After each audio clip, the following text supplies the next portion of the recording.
Hello friends. Did you know that nearly 80% of those who watch my videos aren't subscribed? If you enjoy the content, I'd truly appreciate it if you hit that subscribe button. It helps a lot. Also, don't forget to leave a like and share your thoughts in the comments. Your interaction not only supports the channel's growth, but also helps these stories reach more people.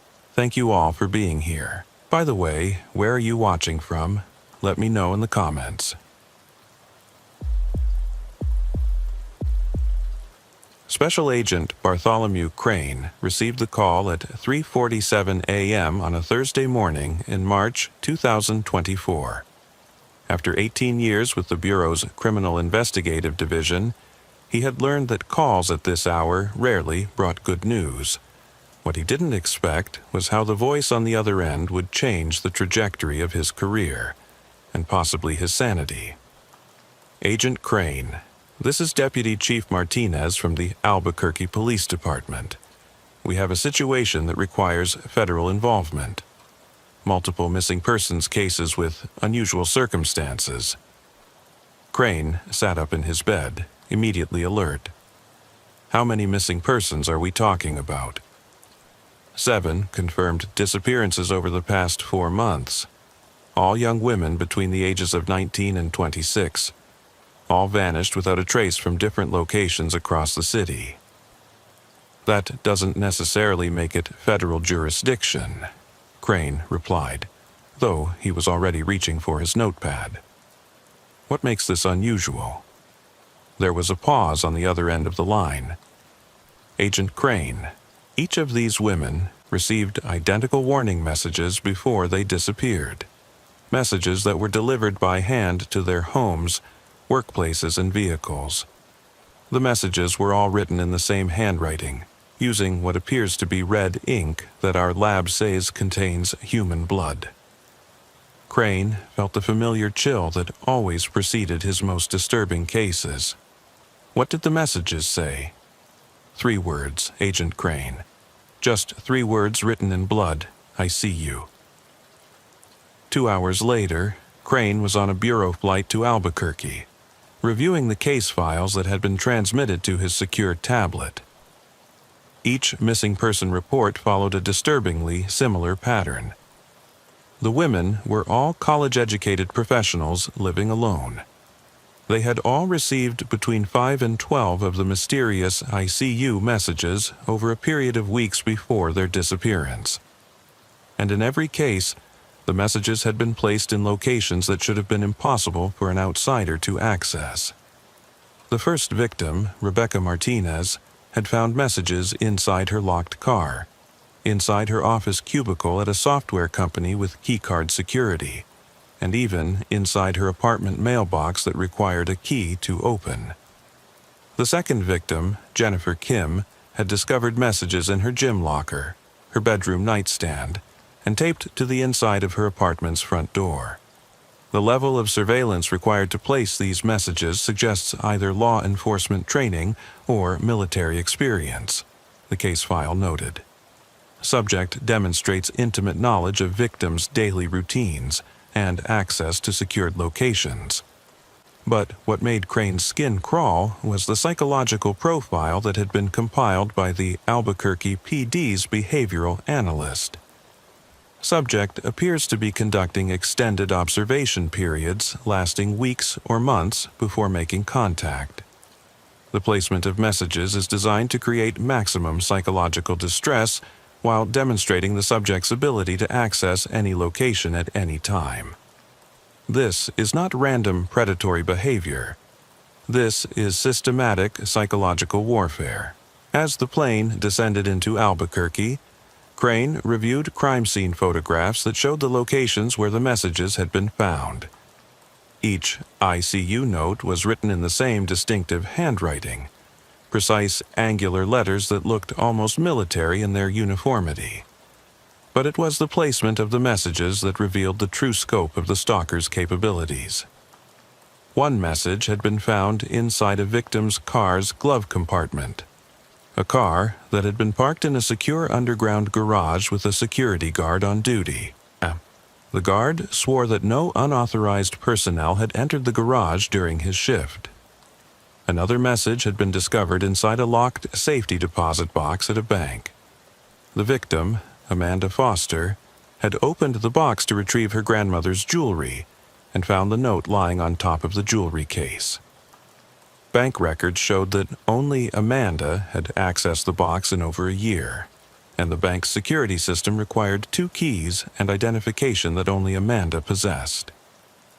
"This is impossible," Crane murmured to himself as he studied the evidence. "Either we're dealing with someone with supernatural abilities, or we're missing something fundamental about how these messages are being delivered." But, as he would soon discover, the truth was far more disturbing than either explanation could account for. Detective Maria Santos met Crane at the Albuquerque Police Department's main precinct with the kind of expression that suggested she had been losing sleep over this case for months.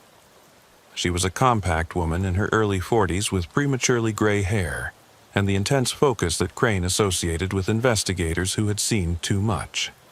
"Agent Crane, thank you for coming so quickly," she said, leading him through the bustling precinct toward a conference room. "I have to be honest with you. This case has our entire department spooked. We're dealing with something that doesn't fit any pattern we've ever encountered."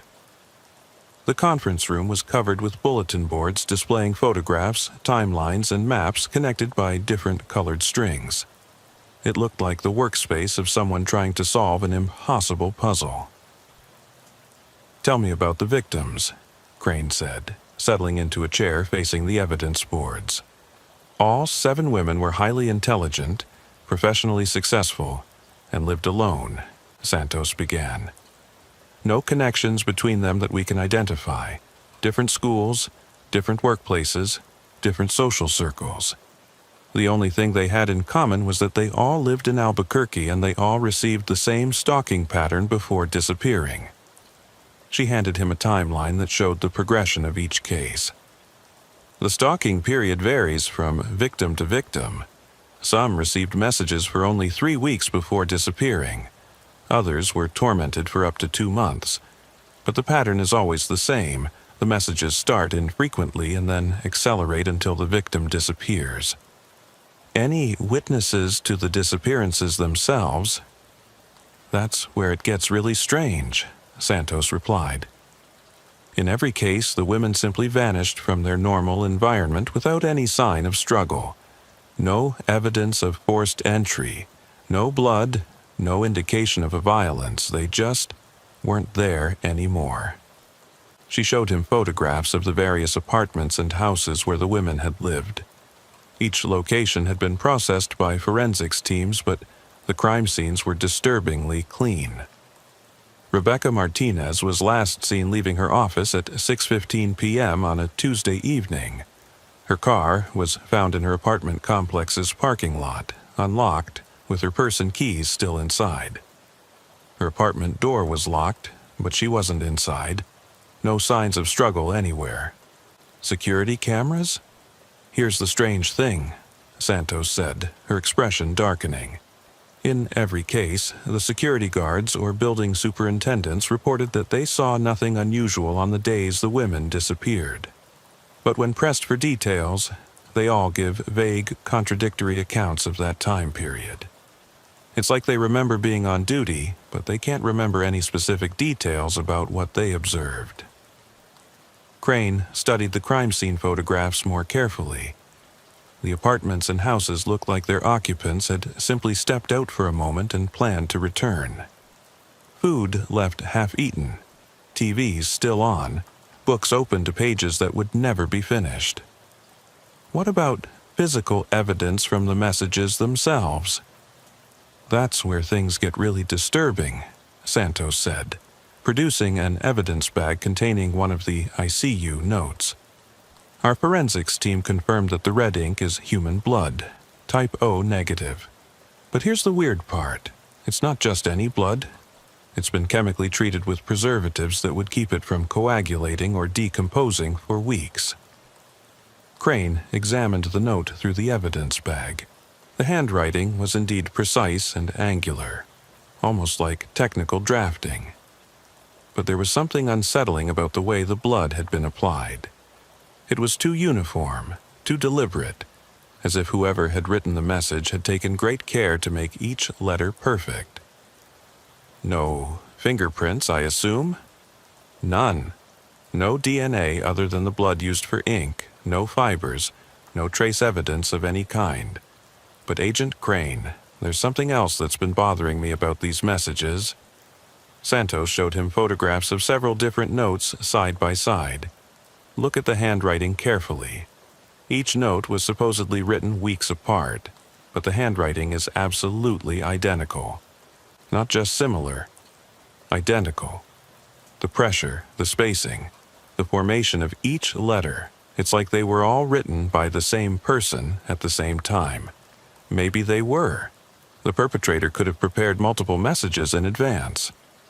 That's what we thought initially, but we had a handwriting expert examine them. She said that achieving this level of consistency across multiple writing sessions would require either exceptional skill or... Santos paused, looking uncomfortable. Or what?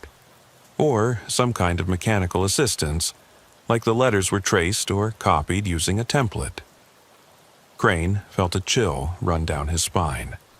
The idea of someone methodically preparing blood-written messages using templates suggested a level of premeditation and attention to detail that was deeply disturbing. Detective Santos, I'd like to visit the crime scenes personally. Sometimes seeing the locations where the messages were placed can provide insights that photographs can't convey.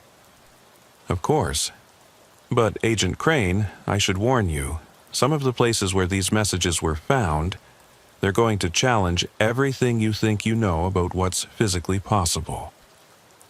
The first location Santos took Crane to was Rebecca Martinez's apartment complex, a modern 3-story building with controlled access and what appeared to be reasonable security measures.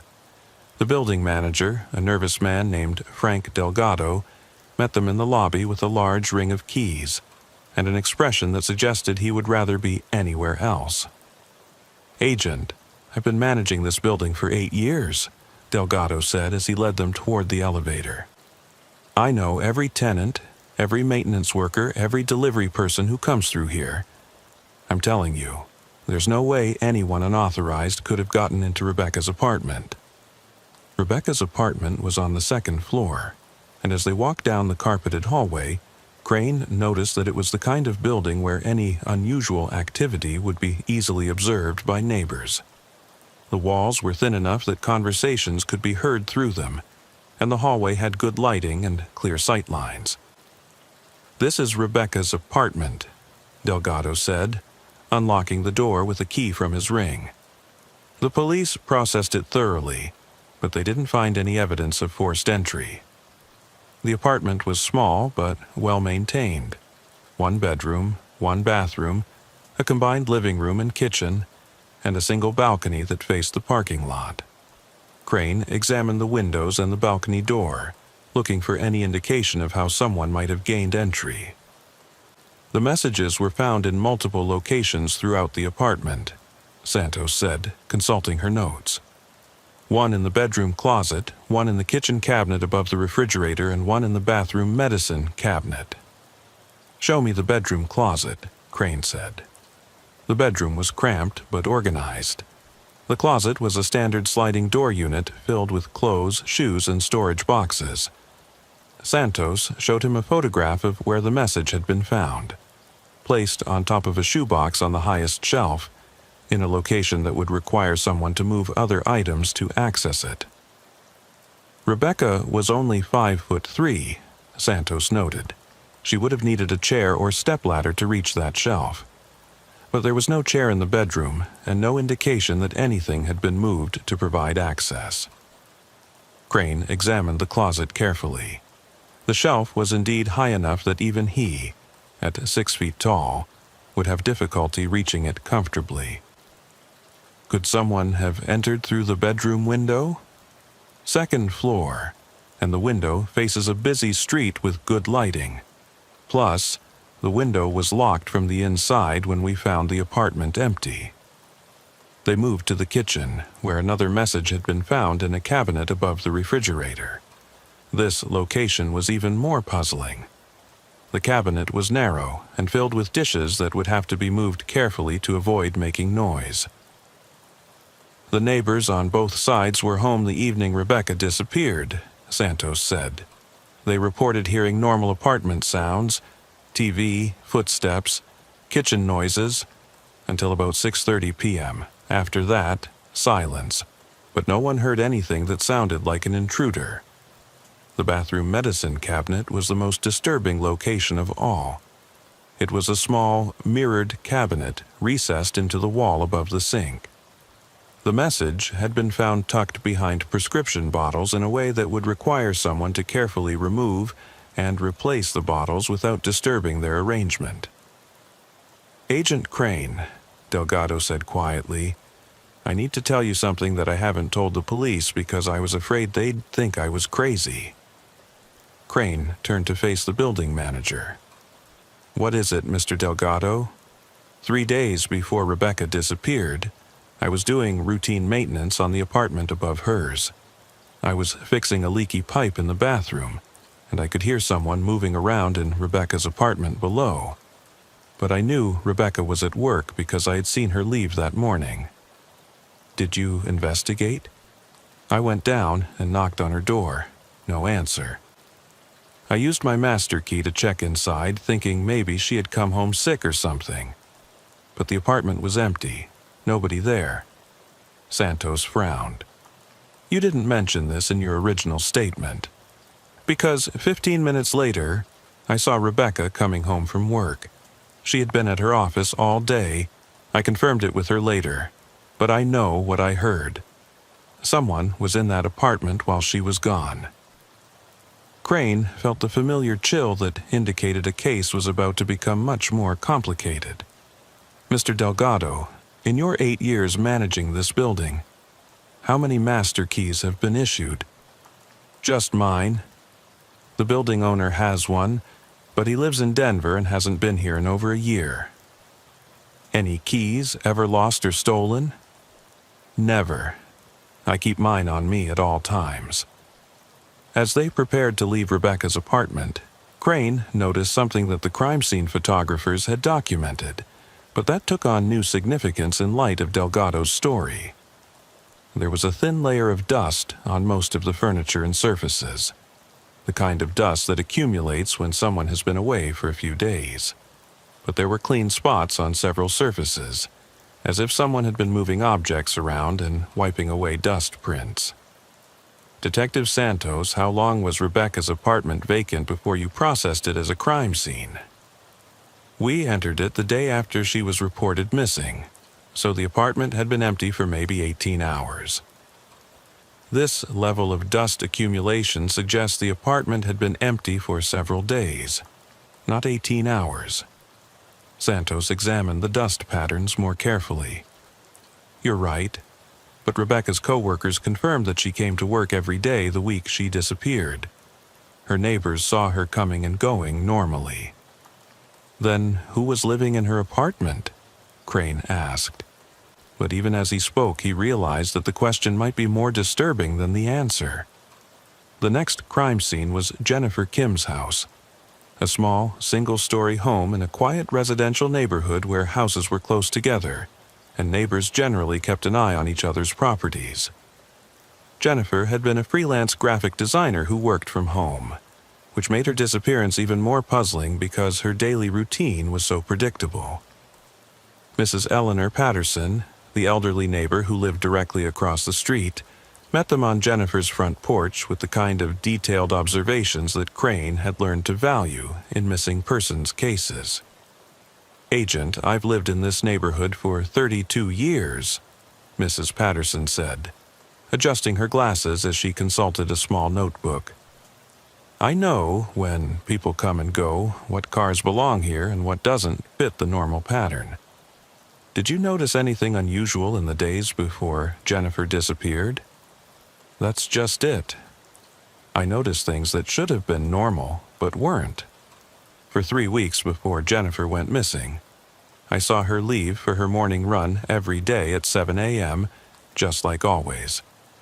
But I also saw her leave for her morning run at 7 a.m. on days when I had seen her come home after dark the night before. Santos frowned.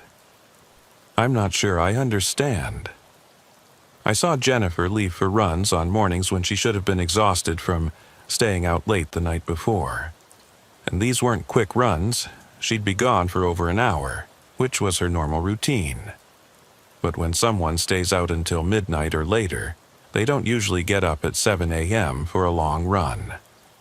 Crane felt the same unsettling sensation he had experienced at Rebecca's apartment. Mrs. Patterson, are you certain you were seeing Jennifer during these morning runs?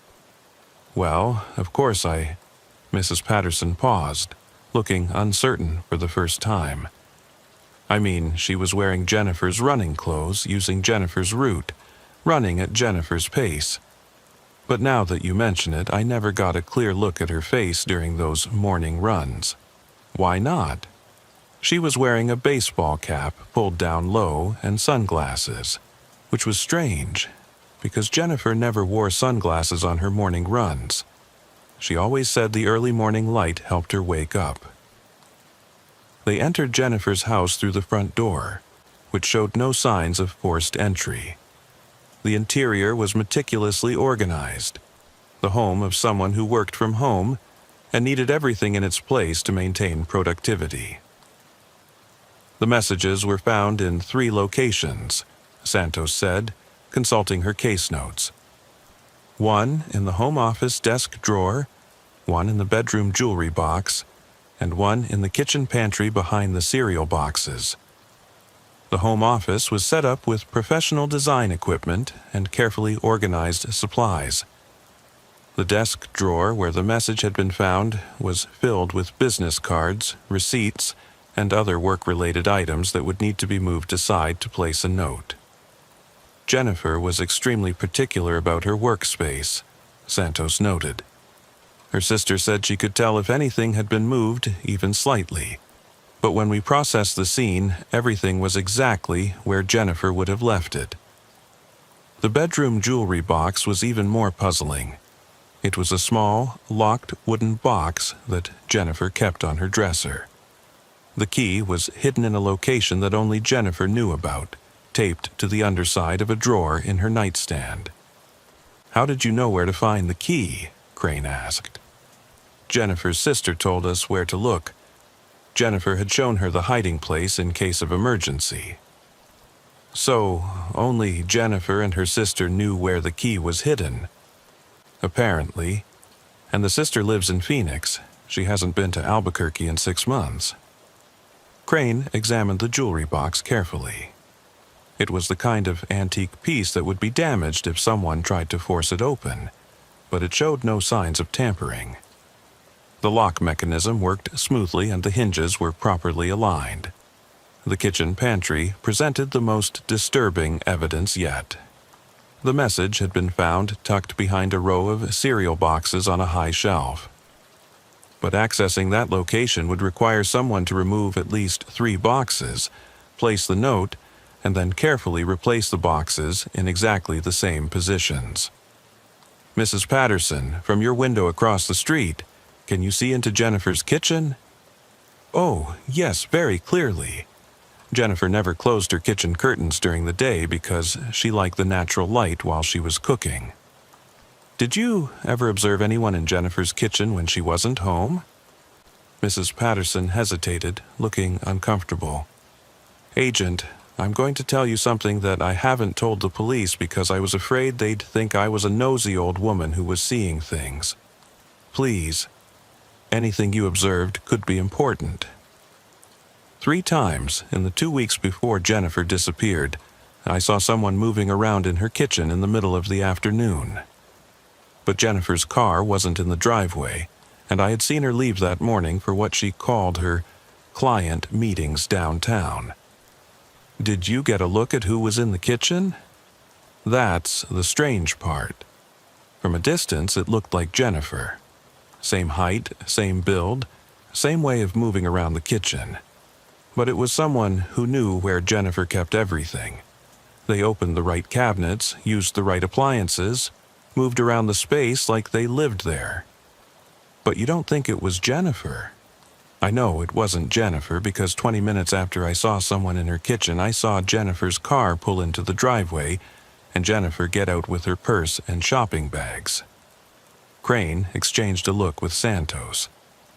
They were dealing with something that went far beyond normal stalking behavior.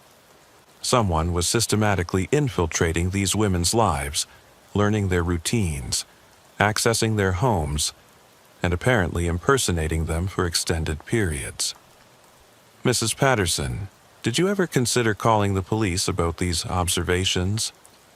I did call once, after the second time I saw someone in Jennifer's kitchen when she wasn't home.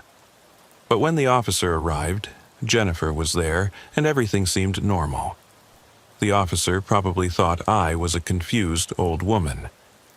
As they prepared to leave Jennifer's house, Crane noticed something that made his blood run cold. On the kitchen counter there was a small pile of mail that included several bills and magazines.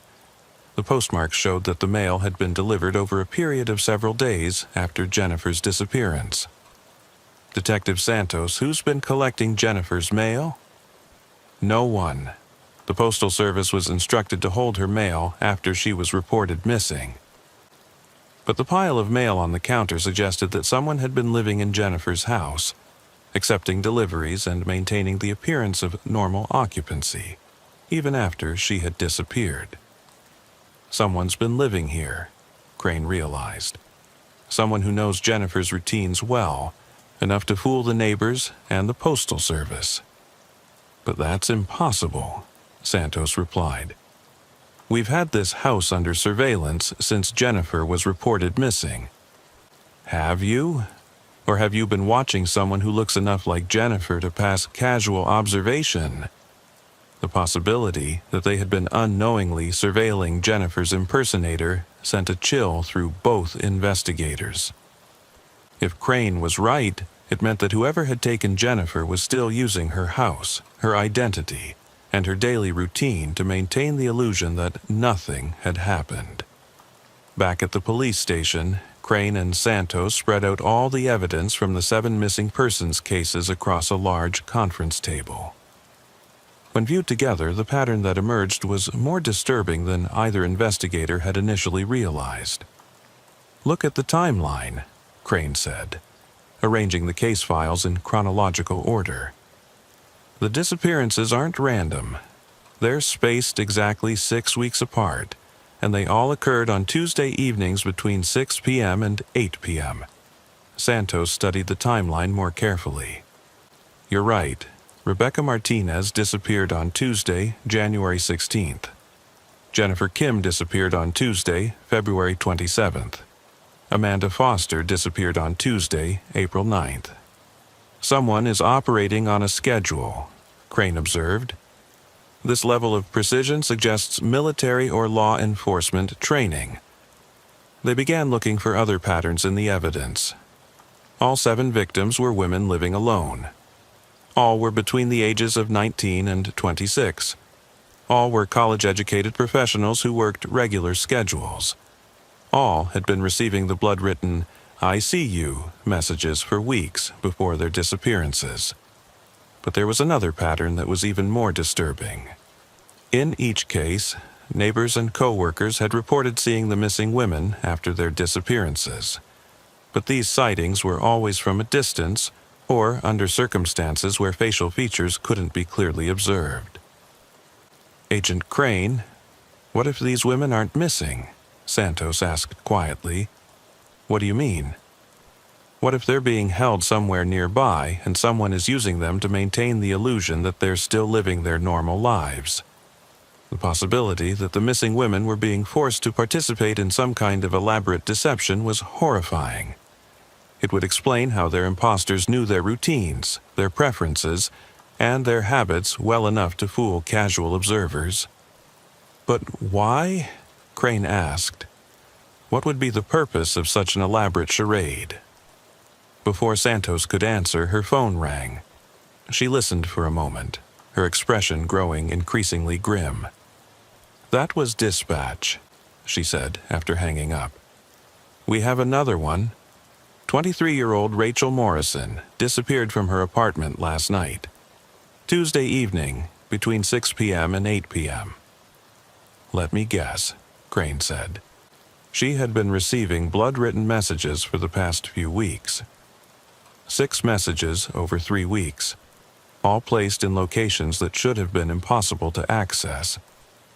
As they prepared to leave for the new crime scene, Crane noticed something that made him stop in his tracks.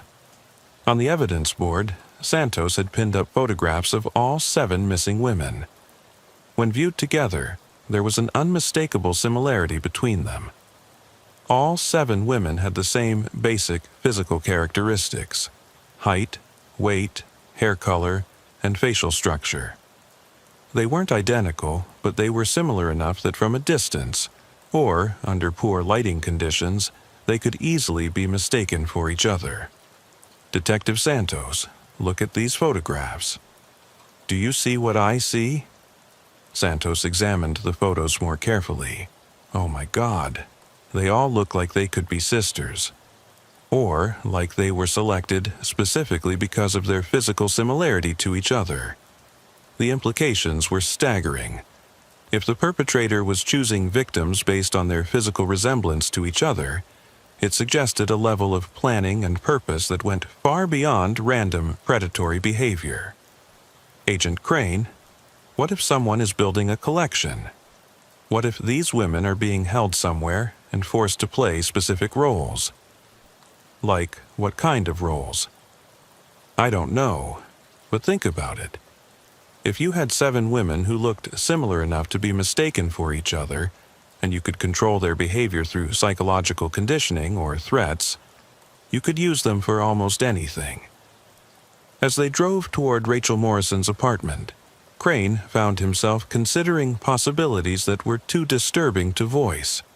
Someone was collecting women who looked alike, conducting extended psychological warfare against them, and then using them to maintain elaborate deceptions. But the most terrifying possibility was that the 7 women they knew about might not be the only victims. If someone was operating with this level of sophistication and planning, there could be similar operations in other cities, other states, other countries. "Detective Santos, I need you to contact the FBI's Violent Criminal Apprehension Program. I want to see if there are similar cases in other jurisdictions. Missing women who received threatening messages before disappearing, especially women who physically resemble our victims." "You think this is bigger than Albuquerque?" "I think we might be looking at the tip of an iceberg." Rachel Morrison's apartment was located in a complex similar to Rebecca Martinez's, modern, secure, and filled with young professionals who minded their own business. But unlike the previous crime scenes, this one was fresh enough that Crane hoped they might find evidence that had been missed in the older cases. The apartment manager, a competent-looking woman named Sarah Chen, met them in the parking lot with an expression of barely controlled panic. "Officers, I've never had anything like this happen in one of my buildings," she said, leading them toward the entrance. "Rachel was one of our most reliable tenants, always paid rent on time, never caused any problems, very quiet and respectful." "When was the last time you saw her?" Crane asked. "Yesterday morning around 8 a.m. She was leaving for work, same as always. She worked at the marketing firm downtown and kept very regular hours." "Any unusual activity in the building lately? Maintenance workers, delivery people, anyone who might have had access to the building?" "That's just it. There hasn't been anyone unusual. Our maintenance is handled by a contracted company that's been working with us for 5 years. All our employees are background checked and bonded." Rachel's apartment was on the 3rd floor, and as they climbed the stairs, Crane noticed that the building's layout would make it very difficult for someone to access apartments without being observed by other tenants. The stairwells were well lit, and the hallways had good acoustics that would carry the sound of footsteps or conversation. "This is Rachel's apartment," Chen said, unlocking the door with her master key. "The police asked me not to let anyone inside until you arrived." The apartment was similar to Rebecca's and Jennifer's, small, well-organized, and showing no signs of struggle or forced entry. But there was something different about this crime scene that immediately caught Crane's attention. Detective Santos looked at the living room. The furniture had been rearranged slightly, not dramatically, but enough to suggest that someone had been using the space for an extended period. A chair had been moved closer to the window, providing a better view of the street. The coffee table had been repositioned to accommodate someone sitting in the relocated chair. "Someone's been living here," Santos observed. "Not just living here," Crane corrected. "Someone's been watching from here." The view from the repositioned chair provided a clear line of sight to the building's parking lot and the main entrance. Anyone sitting in that chair could observe the comings and goings of all the building's residents. "Ms. Chen, how long has Rachel been a tenant here?" "About 8 months. She moved in last summer when she started her job." "Any complaints from neighbors about noise or unusual activity from her apartment?" "None at all. Rachel was very quiet. In fact, some of the neighbors commented that they hardly ever heard her moving around, even though the walls are pretty thin." Crane examined the kitchen, looking for the kind of evidence they had found at the other crime scenes. Sure enough, there was a blood-written "I see you" message tucked behind cereal boxes in the pantry. But there was also something else. Fresh food in the refrigerator that was too much for one person. "Detective Santos, look at this grocery receipt on the counter." The receipt was dated 2 days ago and showed purchases that seemed excessive for a single person living alone. Multiple gallons of milk, several loaves of bread, large quantities of lunch meat, and other perishables. Either Rachel was planning to feed a lot of people, or someone else has been doing the grocery shopping, Santos observed. In the bedroom, they found evidence that confirmed their worst suspicions. The closet contained 2 sets of clothes in the same size, but in slightly different styles, as if 2 different people with similar taste were sharing the space. "Agent Crane, look at this," Santos called from the bathroom. The medicine cabinet contained 2 toothbrushes, 2 different brands of shampoo, and prescription bottles for 2 different people. One set belonged to Rachel Morrison. The other set belonged to Rebecca Martinez, the first woman who had disappeared 4 months earlier. Rebecca's been living here, Crane realized. Someone has been forcing her to share Rachel's apartment. But why? What's the purpose of keeping them together? Before Crane could answer, they heard a sound from the apartment's front door. The distinctive click of a key turning in the lock. Crane and Santos immediately drew their weapons and positioned themselves on either side of the hallway leading to the front door. Chen ducked behind the kitchen counter, her face pale with terror. The front door opened slowly, and they could hear footsteps in the entryway. Crane counted 3 distinct sets of footsteps. Too many to be Rachel returning home alone. "Federal agents," Crane called out. "Show yourself with your hands visible." The footsteps stopped. Then, to Crane's amazement, a familiar voice called back. "Officers? Is everything okay? This is Rachel Morrison. I live here." A young woman appeared in the hallway, and she was indeed Rachel Morrison, matching the photograph from the missing person report exactly. She was dressed in business attire and carrying a purse and keys, looking like someone who had just returned from work. But standing behind her were 2 other young women who matched the physical descriptions of Rebecca Martinez and Jennifer Kim. "Don't move!" Santos shouted. "Keep your hands where we can see them." The 3 women stood perfectly still, their hands raised, their expressions showing no fear or surprise. They looked calm, almost serene, as if being held at gunpoint by federal agents was a perfectly normal part of their day. "My name is Rachel Morrison," the first woman said in a steady, emotionless voice. I live in apartment 3B. These are my roommates, Rebecca and Jennifer. We were just returning from work." But there was something wrong with the way she spoke.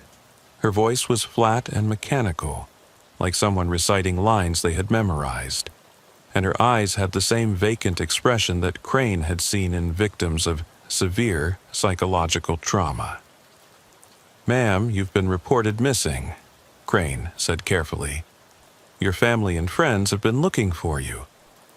"I haven't been missing," Rachel replied in the same monotone voice. "I've been living here with my roommates. We go to work every day and come home every evening. We're very happy." Crane looked at the other two women, recognizing Rebecca Martinez and Jennifer Kim from their missing person photographs. But like Rachel, they showed no recognition, no relief at being found, no reaction to being rescued. "Rebecca, do you remember your sister Maria?" Crane asked. "She's been worried about you." Rebecca looked at him with the same vacant expression. "I don't know anyone named Maria. My roommates are Rachel and Jennifer. We live together and take care of each other." As Crane studied the three women more carefully, he realized that they were all wearing identical clothes. Not the same style, but literally identical outfits, as if they were uniforms. Their hair was styled identically. Their makeup was applied identically. Even their posture and facial expressions were eerily similar. "Agent Crane," Santos whispered, "something's very wrong here." But before Crane could respond, he heard more footsteps in the hallway outside the apartment. Someone else was coming. The man who appeared in the doorway was nothing like what Crane had expected. Instead of the dangerous predator he had been imagining, he found himself facing a mild-mannered man in his 50s wearing a cardigan sweater and carrying a grocery bag. "Good evening, girls," the man said to the three women, completely ignoring the federal agents pointing weapons at him. "I brought the items you requested for dinner tonight."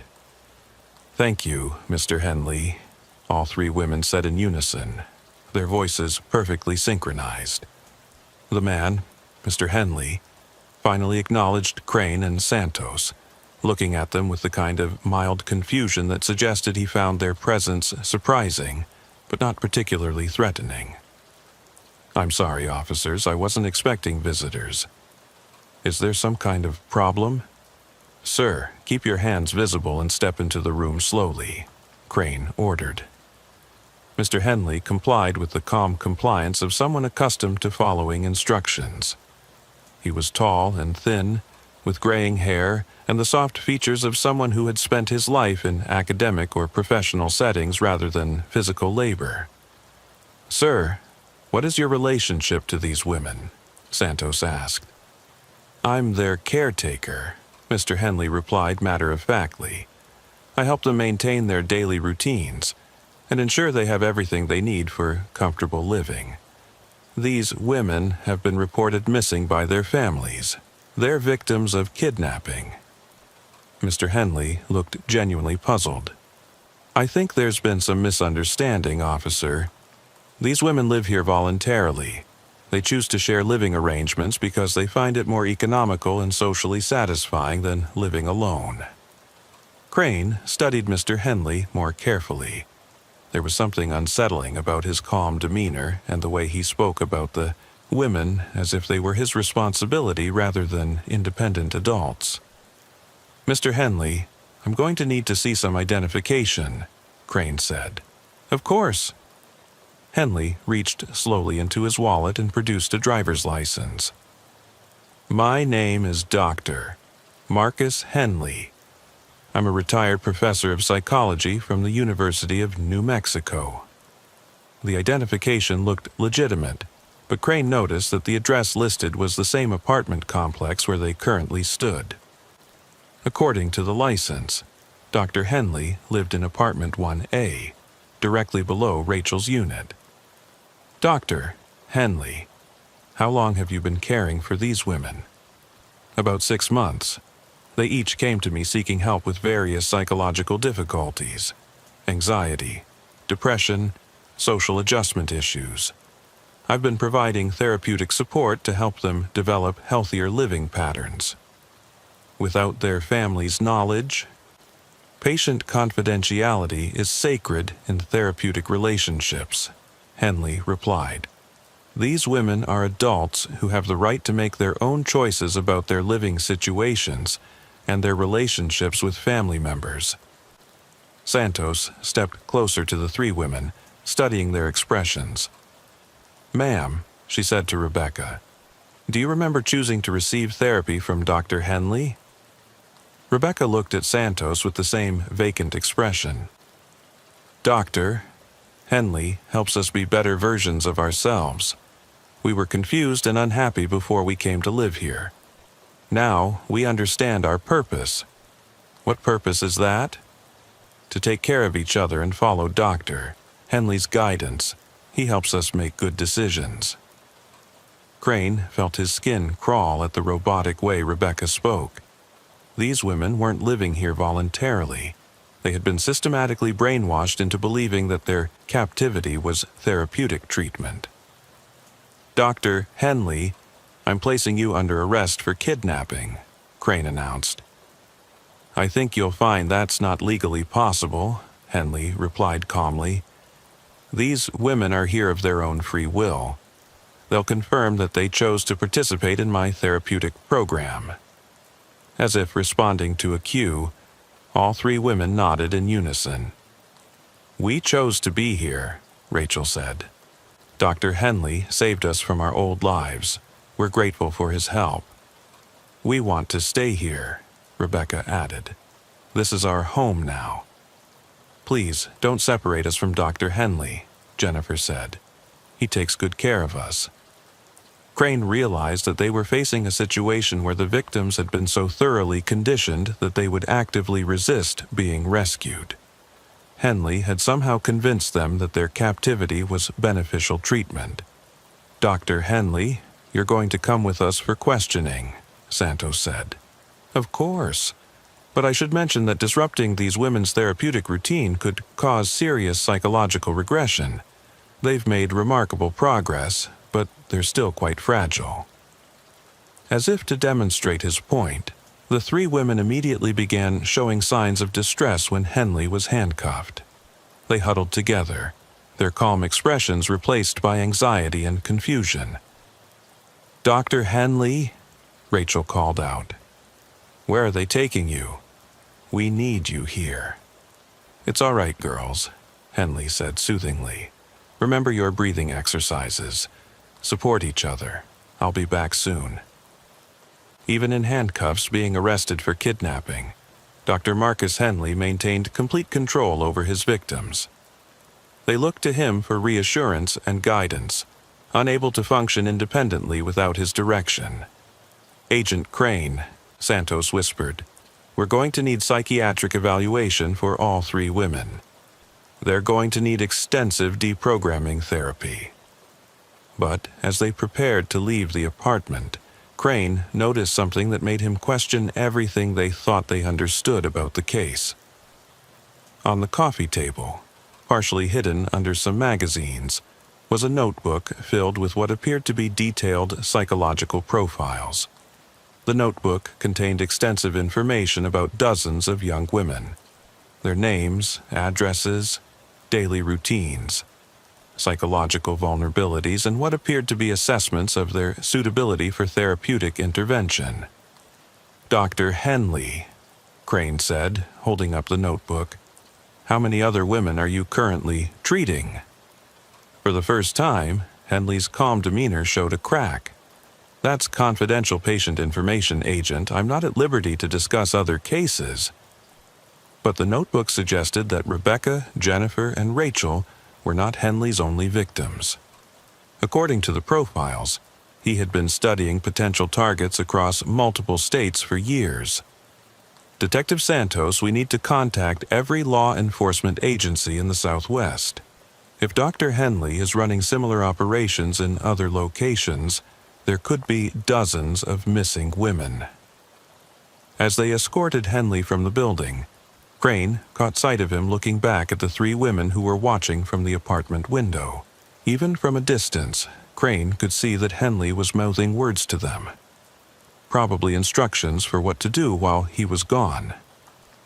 The most disturbing realization was that even if they successfully prosecuted Henley for kidnapping, the three women might never fully recover from whatever psychological conditioning he had subjected them to. They had been transformed into something that wasn't quite human anymore.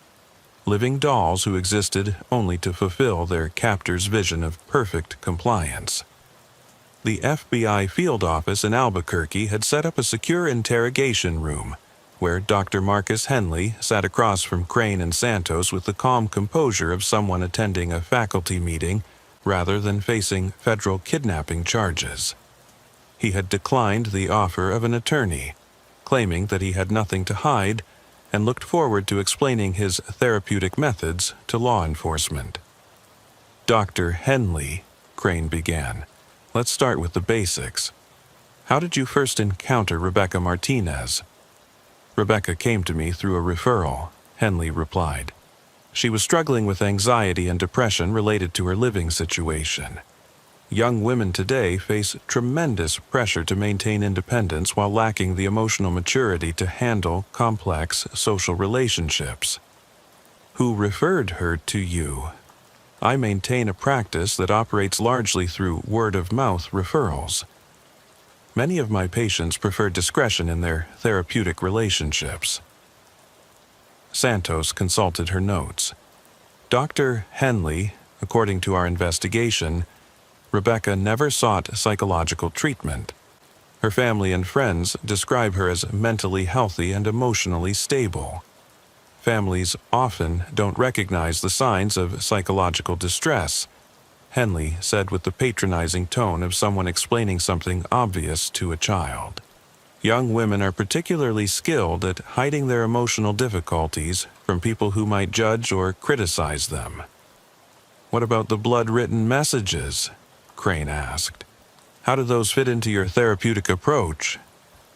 For the first time, Henley's expression showed a flicker of something that might have been satisfaction. The messages serve multiple therapeutic purposes. They help patients recognize that they're being observed and cared for, even when they feel alone and isolated. They also create a sense of anticipation that prepares them for positive change in their lives. You terrorize these women with threatening messages written in blood.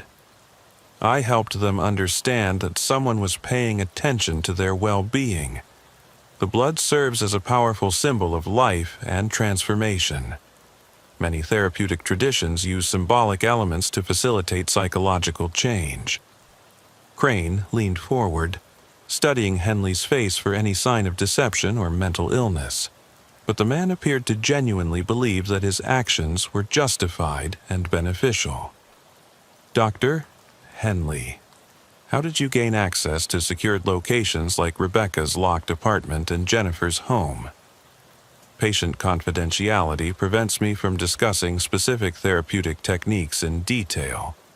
But I can tell you that trust-building exercises often involve demonstrating care and attention in ways that patients find meaningful. You broke into their homes. I entered spaces where I had been invited to provide therapeutic support. The legal concept of invitation can be quite complex when it comes to therapeutic relationships.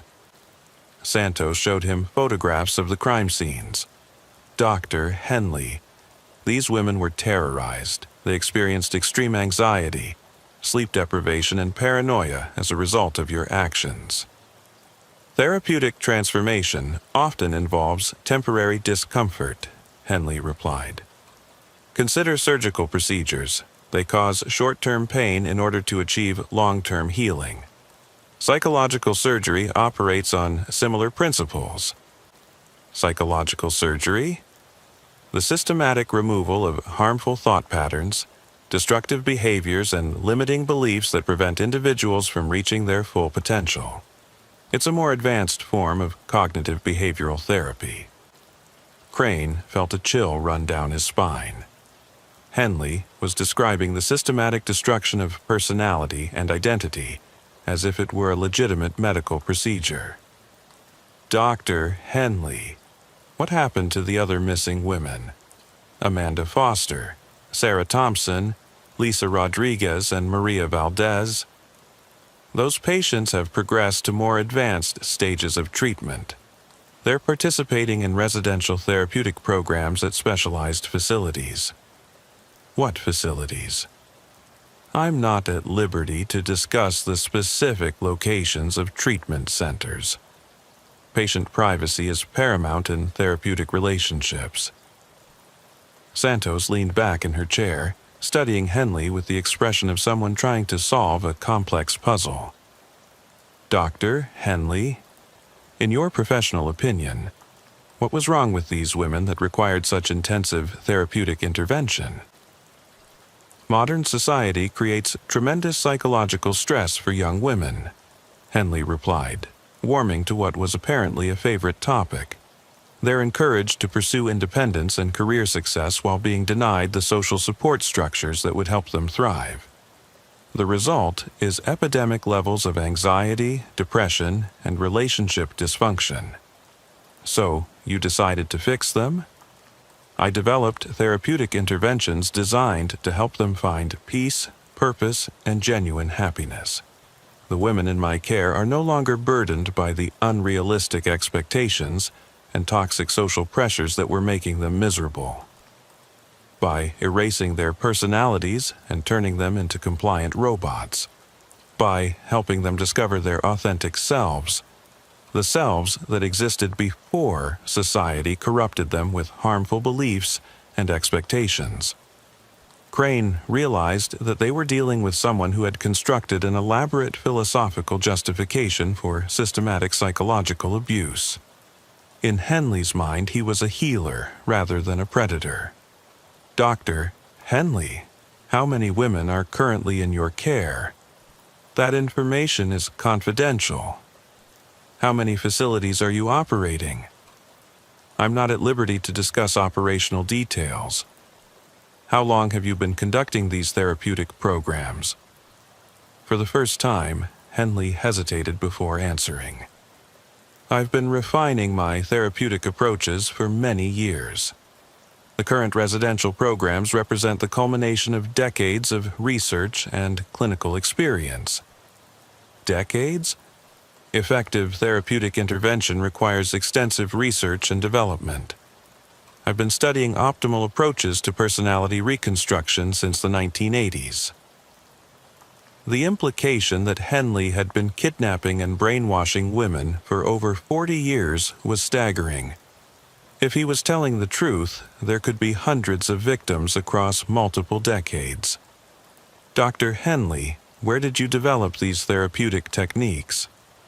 I conducted extensive research during my academic career, including collaboration with colleagues at various institutions. The theoretical foundations draw from multiple disciplines: psychology, neuroscience, behavioral conditioning, and social psychology. Did any of this research involve government funding or military applications? Henley's calm demeanor flickered again. I'm not at liberty to discuss the funding sources for various research projects. Crane felt the pieces of a larger puzzle beginning to come together. If Henley had developed his techniques through government-funded research, it would explain the sophistication of his methods and his apparent connections to institutional resources. Dr. Henley, I'm going to ask you one more time. Where are the other missing women?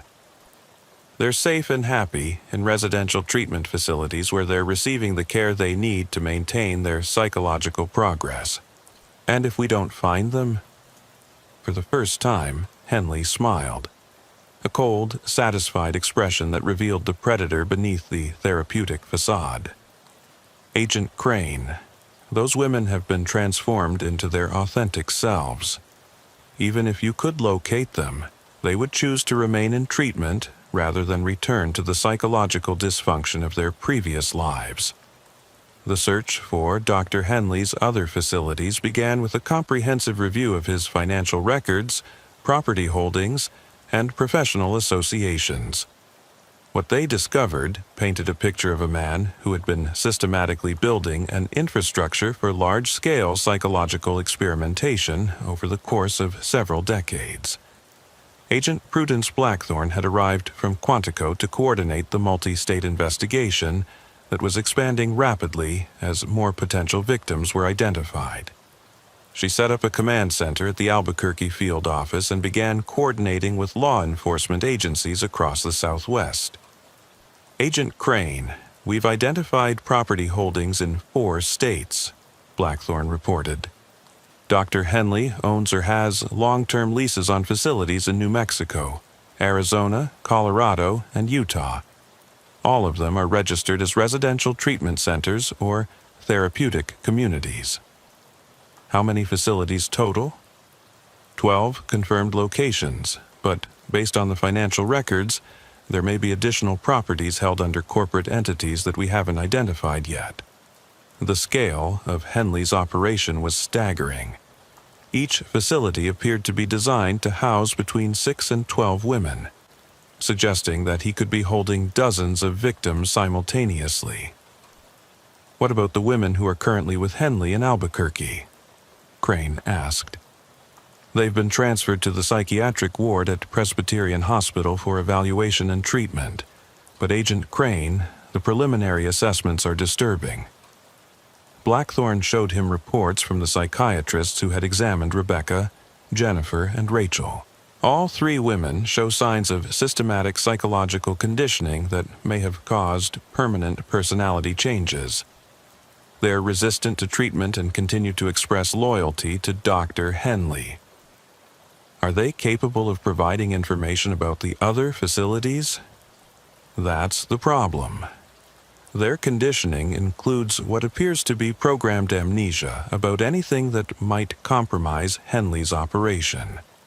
They remember their daily routines and their therapeutic activities, but they have no memory of how they arrived at his facility or what happened to the other missing women. Crane felt the familiar frustration of a case where the victims had been so thoroughly manipulated that they couldn't help with their own rescue. Agent Blackthorne, what about Dr. Henley's academic background? Have we been able to verify his credentials and research history? That's where things get really interesting, Blackthorne replied. Dr. Marcus Henley was indeed a professor of psychology at the University of New Mexico from 1987 to 2019. But his research was funded by a series of grants from organizations with connections to defense contractors and intelligence agencies. She showed him a complex organizational chart that traced Henley's funding sources through a maze of government contracts and private research institutions. From 1992 to 2007, Henley received funding from something called the Advanced Behavioral Research Institute, which was later revealed to be a front organization for classified military research into psychological conditioning and behavioral modification. Mind control research? Essentially, yes, the kind of research that was supposedly shut down after the Church Committee investigations in the 1970s, but apparently continued under different names and funding structures. The realization that Henley had been developing his techniques using taxpayer funding for military applications made Crane feel sick. Somewhere in the government bureaucracy, officials had been funding research that was now being used to systematically destroy the lives of innocent women. Agent Blackthorne, what's our approach for searching the other facilities? Coordinated, simultaneous raids at all 12 locations. We are working with local law enforcement in each state to ensure we have sufficient personnel and resources. When? Tomorrow morning at 6 a.m. Mountain Time. All teams will execute search warrants simultaneously to prevent Henley's associates from destroying evidence or moving victims. As they prepared for the raids, Crane couldn't shake the feeling that they were still missing something crucial about Henley's operation. The scale of the facilities, the sophisticated psychological conditioning, and the apparent government connection suggested that this was more than one man's twisted therapeutic program. Agent Blackthorne, do we have any intelligence about Henley's associates?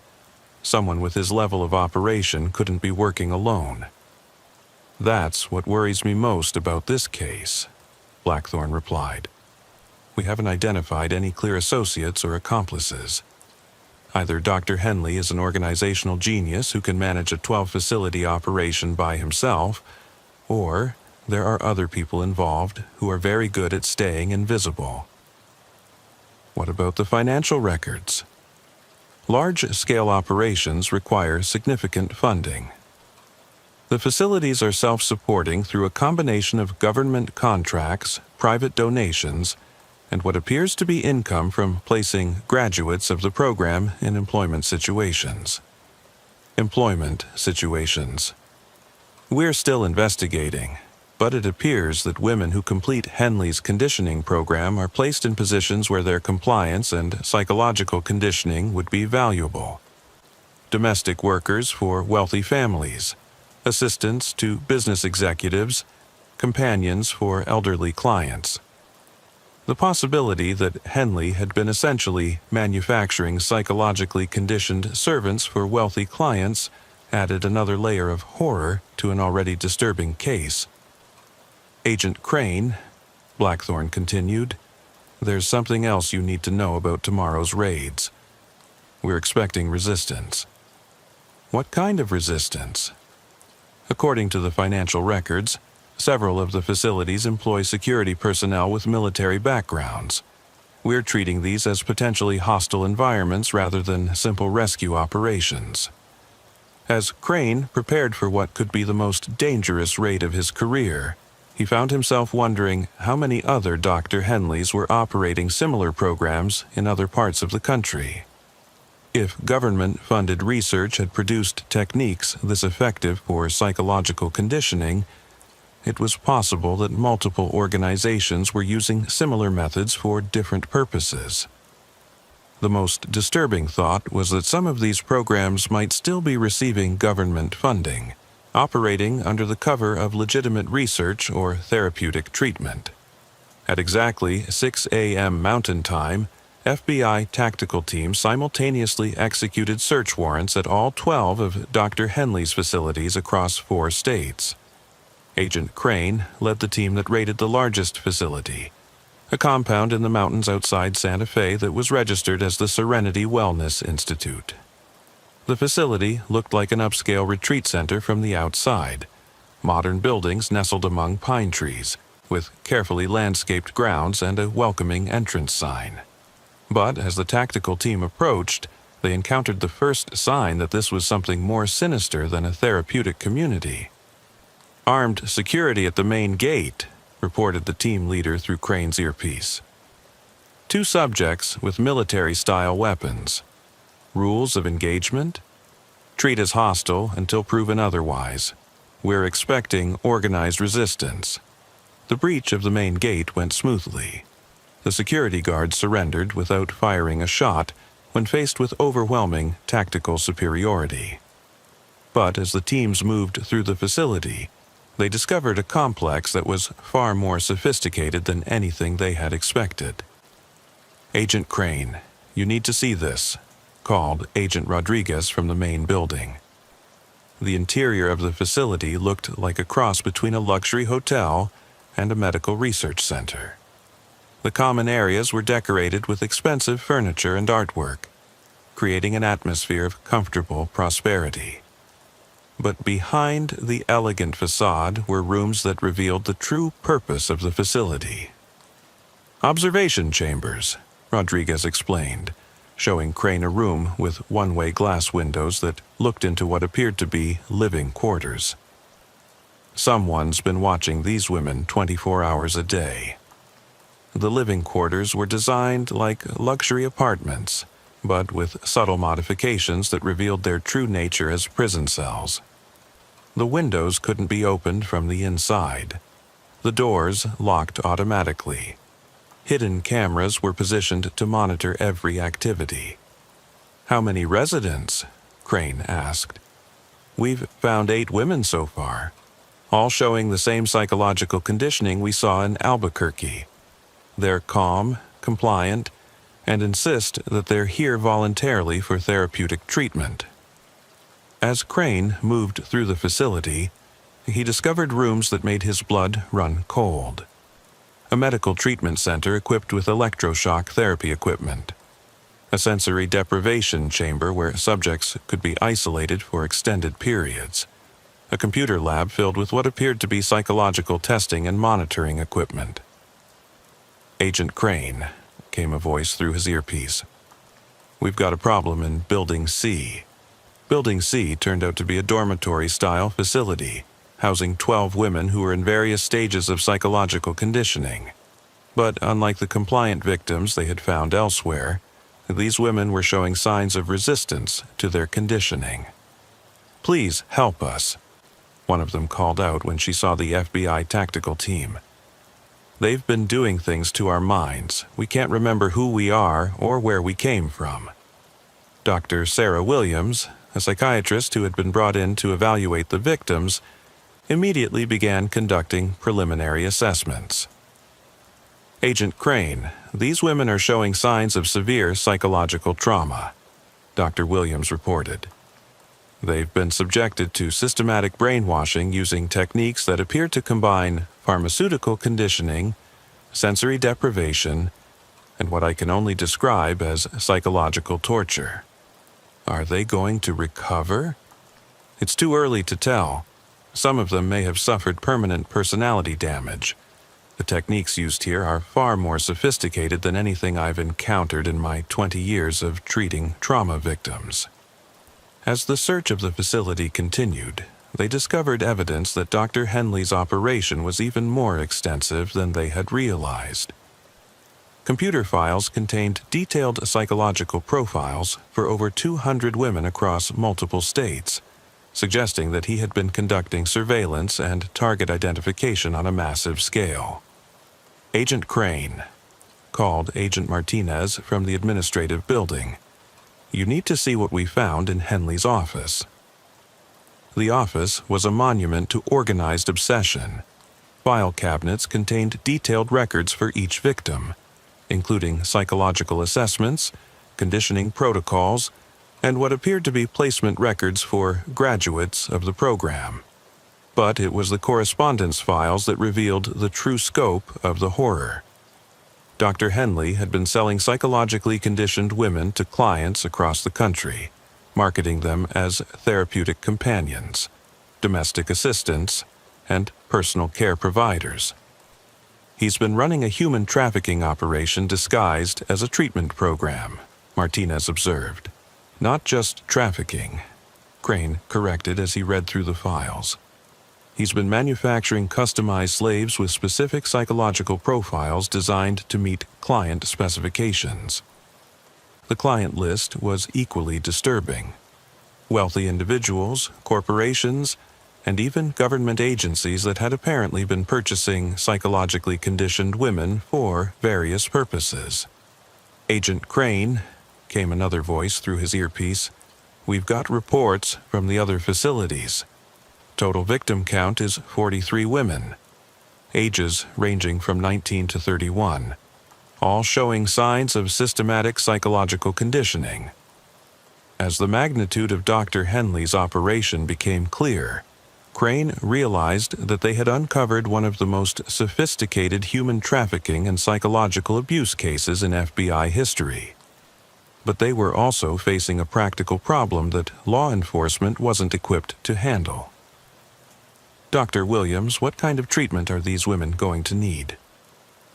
"Extensive psychiatric care, possibly for years. Many of them will require specialized deprogramming therapy to reverse the conditioning they've undergone.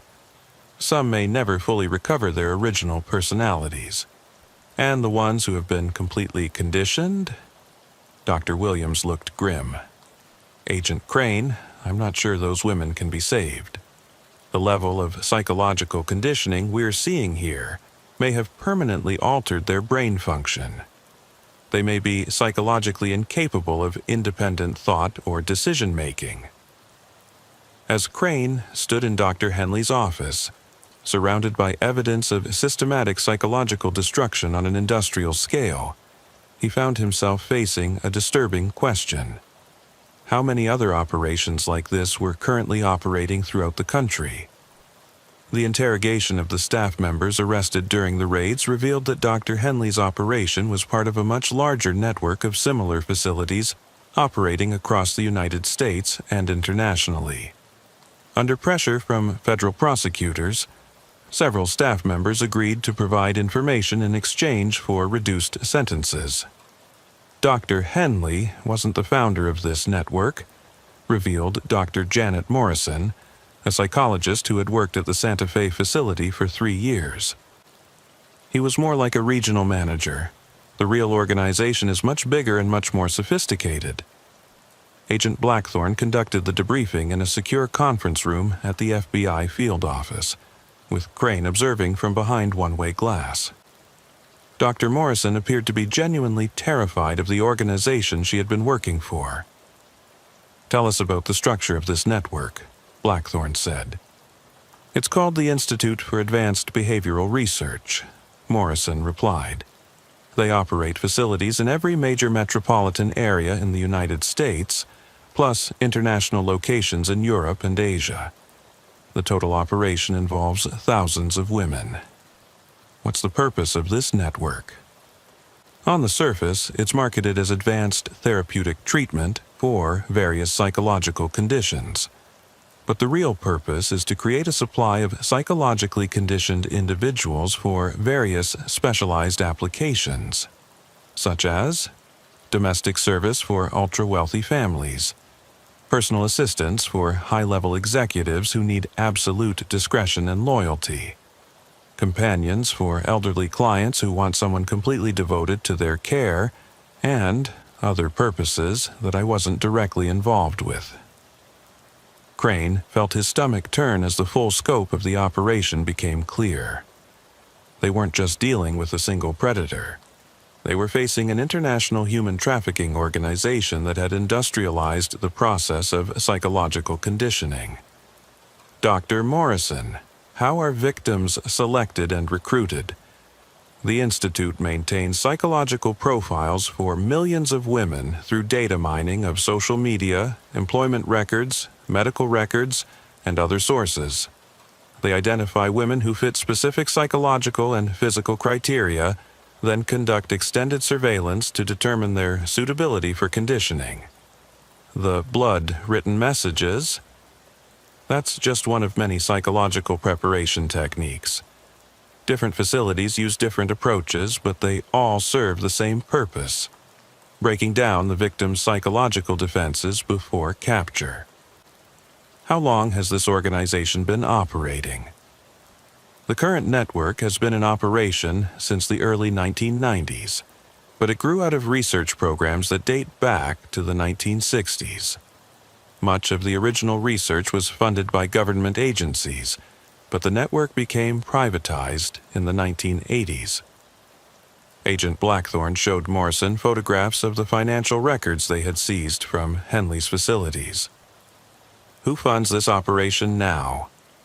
"A combination of client payments, private donations from wealthy individuals, and what I believe are ongoing government contracts.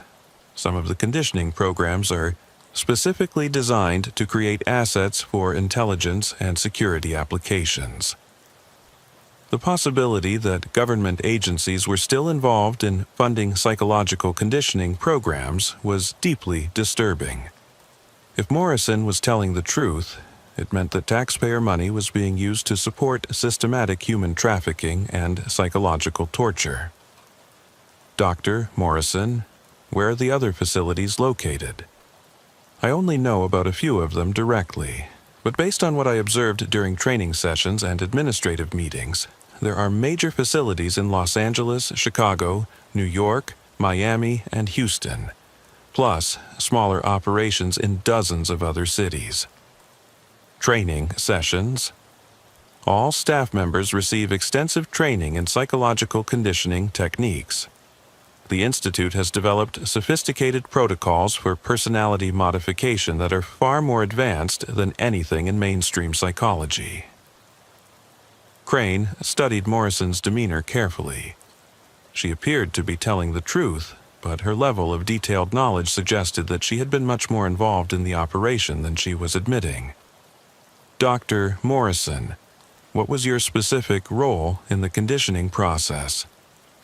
I was responsible for psychological assessment and monitoring. I would evaluate victims' psychological resilience, identify optimal conditioning approaches, and track their progress through the modification process. You personally participated in the psychological torture of dozens of women. Morrison's composure cracked for the first time. You don't understand. The Institute presents this as legitimate therapeutic research. They have extensive documentation showing that the conditioning process helps women overcome psychological dysfunction and find greater happiness and purpose by erasing their personalities and turning them into slaves, by helping them discover their authentic selves, free from the social conditioning that was making them miserable. Crane realized that even the staff members had been subjected to psychological conditioning to make them believe that their work was beneficial rather than criminal. The Institute had created an entire mythology that justified systematic psychological abuse as therapeutic treatment. Dr. Morrison, how do we find the other facilities? I can provide addresses for the ones I know about directly. But Agent Blackthorne, you need to understand that shutting down a few facilities won't stop this organization. They have resources, political connections, and technical capabilities that far exceed what most law enforcement agencies can handle. What do you mean? The Institute has been infiltrating government agencies, law enforcement, and the judicial system for decades. They have assets in positions where they can influence investigations, manipulate evidence, and protect their operations from prosecution. The possibility that the FBI's own investigation was being monitored or influenced by Institute assets was a chilling thought. If Morrison was right, they might be facing an organization that had the power to undermine law enforcement efforts from within. Dr. Morrison, do you have any information about Institute assets within federal law enforcement? Morrison hesitated, looking around the room as if she expected to be overheard. I was never given specific names, but during my time at the Santa Fe facility, I observed several occasions when local and federal law enforcement activities were predicted and avoided through what appeared to be advance intelligence. Someone was tipping off the Institute about law enforcement investigations. I believe so. And if they have that kind of access to government intelligence, they probably know about this investigation and are already taking steps to protect their remaining operations.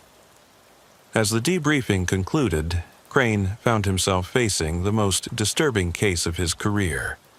They had uncovered evidence of an international criminal organization that had been operating for decades, had sophisticated psychological conditioning capabilities, and appeared to have infiltrated law enforcement and government agencies.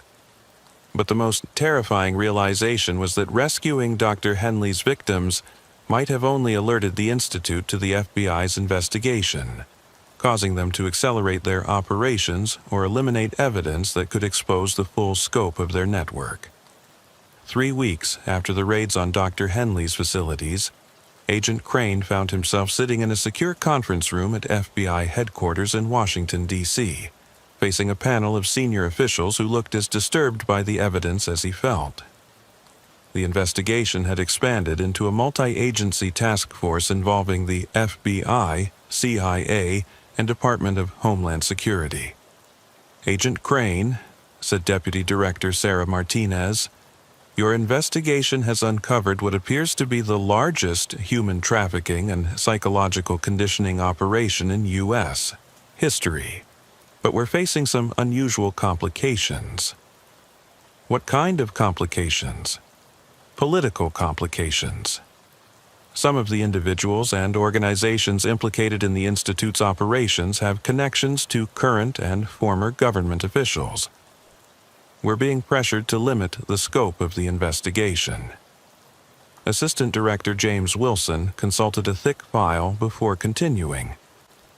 Agent Crane, we've identified over 300 potential victims across 12 states. But we've also discovered that some of the Institute's graduates have been placed in positions where exposing their conditioning could compromise national security. What do you mean? Personal assistants to senators, domestic staff for federal judges, companions for retired intelligence officials. If these individuals have been psychologically conditioned to gather intelligence or influence decision-making, the security implications are staggering. Crane felt a chill run down his spine. Are you saying that the Institute has been using conditioned women to infiltrate the highest levels of government? That's exactly what we're saying, Wilson replied.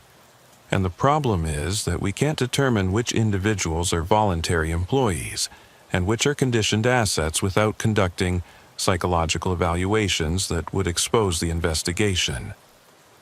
What about Dr. Henley? What has he told us about the higher levels of the organization? Deputy Director Martinez looked grim. Dr. Henley died in federal custody 3 days ago. Apparent suicide, but the circumstances are suspicious. Suspicious how? He was found in his cell with a note apologizing for his actions and claiming that he acted alone. But the handwriting analysis suggests the note was written under duress, and the security footage from his cell block shows a gap during the time period when he supposedly killed himself. The implication that Dr. Henley had been murdered to prevent him from revealing information about the Institute sent a chill through the room. If the organization had the capability to eliminate a federal prisoner in a secure facility, their reach and resources were far greater than anyone had imagined. Agent Crane, continued Martinez, we need you to understand that this investigation is entering a phase where your personal safety may be at risk. The Institute appears to have significant resources and the willingness to use violence to protect their operations. What are you recommending? Protective custody until we can determine the full scope of the threat. And, Agent Crane, we need to discuss something else that's been discovered during the investigation. Martinez handed him a file containing what appeared to be personnel records from the Institute's operations. Agent Crane, according to documents seized from the Santa Fe facility, you've been under Institute surveillance for the past 2 years. Crane felt the room spin around him as he read through detailed reports of his daily activities, personal relationships, and professional assignments. The Institute had been watching him long before the Albuquerque missing persons case had been assigned to him. Why would they be surveilling me? We believe you were being evaluated as a potential target for conditioning. Your psychological profile fits their criteria for law enforcement assets. The possibility that his entire involvement in the case had been orchestrated by the Institute was terrifying. If they had been planning to capture and condition him, it meant that his investigation might have been playing directly into their hands. Agent Crane, said Wilson, there's something else. The missing persons case in Albuquerque appears to have been deliberately constructed to draw FBI attention. We believe the Institute wanted federal law enforcement to discover Dr. Henley's operation. But why? Because Dr. Henley was a liability who knew too much about their overall operation. By exposing his facilities, they eliminated a security risk while making it appear that law enforcement had successfully shut down their network. Crane realized with growing horror that they had been manipulated from the beginning. The Institute had sacrificed one of their regional operations to protect the larger network, and they had used the FBI's own investigation to eliminate evidence that could have exposed their true scope. How do we know that this briefing isn't being monitored by Institute assets? Crane asked. The silence that followed his question was answer enough. Even at the highest levels of federal law enforcement, they couldn't be certain that their communications and operations weren't being observed by the organization they were trying to investigate. "Agent Crane," Martinez said finally, "we're going to have to make some difficult decisions about how to proceed with this investigation. The political and security implications are too complex for traditional law enforcement approaches. Prosecute all the perpetrators through conventional means." The idea that they might have to abandon some of the Institute's victims for political or security reasons made Crane feel sick. But as he looked around the room at the faces of senior officials who were clearly out of their depth, he realized that the Institute had created a situation that was beyond the capabilities of normal law enforcement. "Agent Crane," Wilson said, "there's one more thing you need to know. The psychological evaluation of the victims we rescued from Dr. Henley's facilities has revealed something disturbing." "What?" "Several of the women are showing signs of programmed psychological triggers that activate under specific circumstances. Dr. Williams believes they may have been conditioned to perform certain actions or behaviors when exposed to particular stimuli. What kind of actions? We don't know yet, but the conditioning appears to be designed to remain dormant until activated by external signals. These women could be walking time bombs, psychologically speaking." Crane felt the full weight of the investigation settling on his shoulders. They weren't just dealing with rescued victims who needed therapy. They were dealing with individuals who had been turned into potential weapons through sophisticated psychological conditioning. "Agent Crane," Martinez said, "we're reassigning you to a classified task force that will continue investigating the Institute through alternative channels. Your official case file will show that the Albuquerque investigation was successfully concluded with the arrest and death of Dr. Marcus Henley. And the truth is classified at levels that most federal agents will never access. What you've discovered about the Institute's operations cannot be discussed with anyone outside this task force." As Crane prepared to leave the briefing, he realized that his career as a traditional federal agent was over. He had uncovered something so large and so deeply embedded in government and society that it couldn't be addressed through normal law enforcement channels. "Agent Crane," Wilson called out as he reached the door, "one more thing. The Institute's surveillance of you included monitoring your personal relationships and family members. We're placing your ex-wife and daughter in protective custody until we can assess the level of threat they may be facing." The realization that his family might be at risk because of his investigation sent a surge of fear and anger through Crane. The Institute hadn't just been targeting him professionally, they had been threatening everything he cared about. "How long have they been watching my family?" "According to the documents we recovered, at least 18 months. But Agent Crane, there's something else you need to understand about your selection for this case." Martinez showed him a psychological profile that had apparently been compiled by the Institute's researchers. It contained detailed analysis of his personality, his professional capabilities, and his psychological vulnerabilities. According to this assessment, you were considered an ideal candidate for psychological conditioning. Your commitment to justice, your emotional isolation following your divorce, and your tendency toward obsessive investigation made you particularly susceptible to their manipulation techniques. They were planning to recruit me.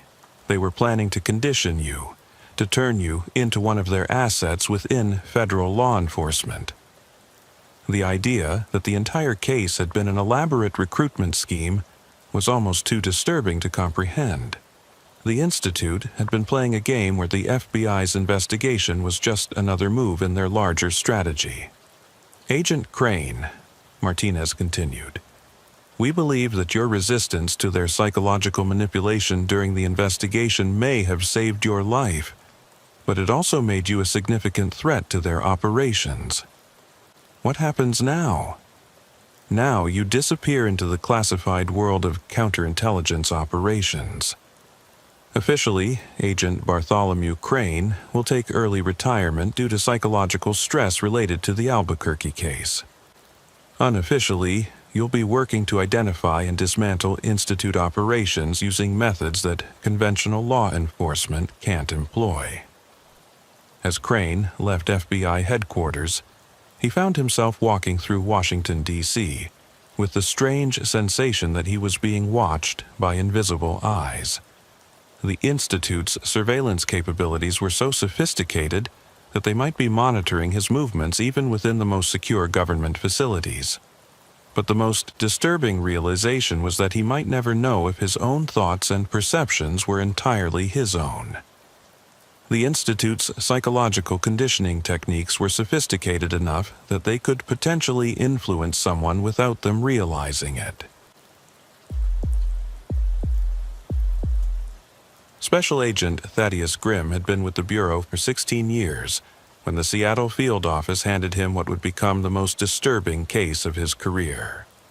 It was a crisp October morning in 2024 when his supervisor, SAC Jennifer Martinez, called him into her office with a manila folder that seemed unusually thick for a standard assignment. "Grimm, I need you to take point on something that came down from D.C., Martinez said, sliding the folder across her desk. "Human trafficking investigation, but this one's different." Thaddeus opened the folder and immediately felt his stomach tighten. The first photograph showed a young woman, maybe 19 or 20, with hollow eyes and track marks along her arms. But it wasn't the obvious signs of drug abuse that unsettled him. It was something in her expression. She looked empty, completely vacant, as if someone had simply turned off a switch inside her brain. Her name was Rebecca Chen, Martinez continued, found wandering downtown Seattle 3 weeks ago, completely catatonic. When patrol officers approached her, she just kept repeating the same phrase over and over. "The network sees everything. The network knows everything. The network controls everything." Thaddeus flipped through more photographs. Each showed a different young woman, all with that same terrifying vacancy in their eyes. All between the ages of 18 and 25. All found in major metropolitan areas across the Pacific Northwest over the past 6 months. "How many?" he asked. 17 confirmed cases, all displaying identical symptoms. Complete psychological breakdown, repetitive speech patterns, and what the psychiatrists are calling induced dissociative identity disorder. But here's the thing that has DC spooked.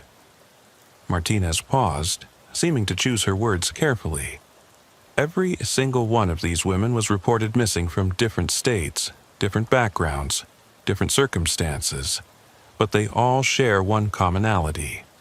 She handed him another file.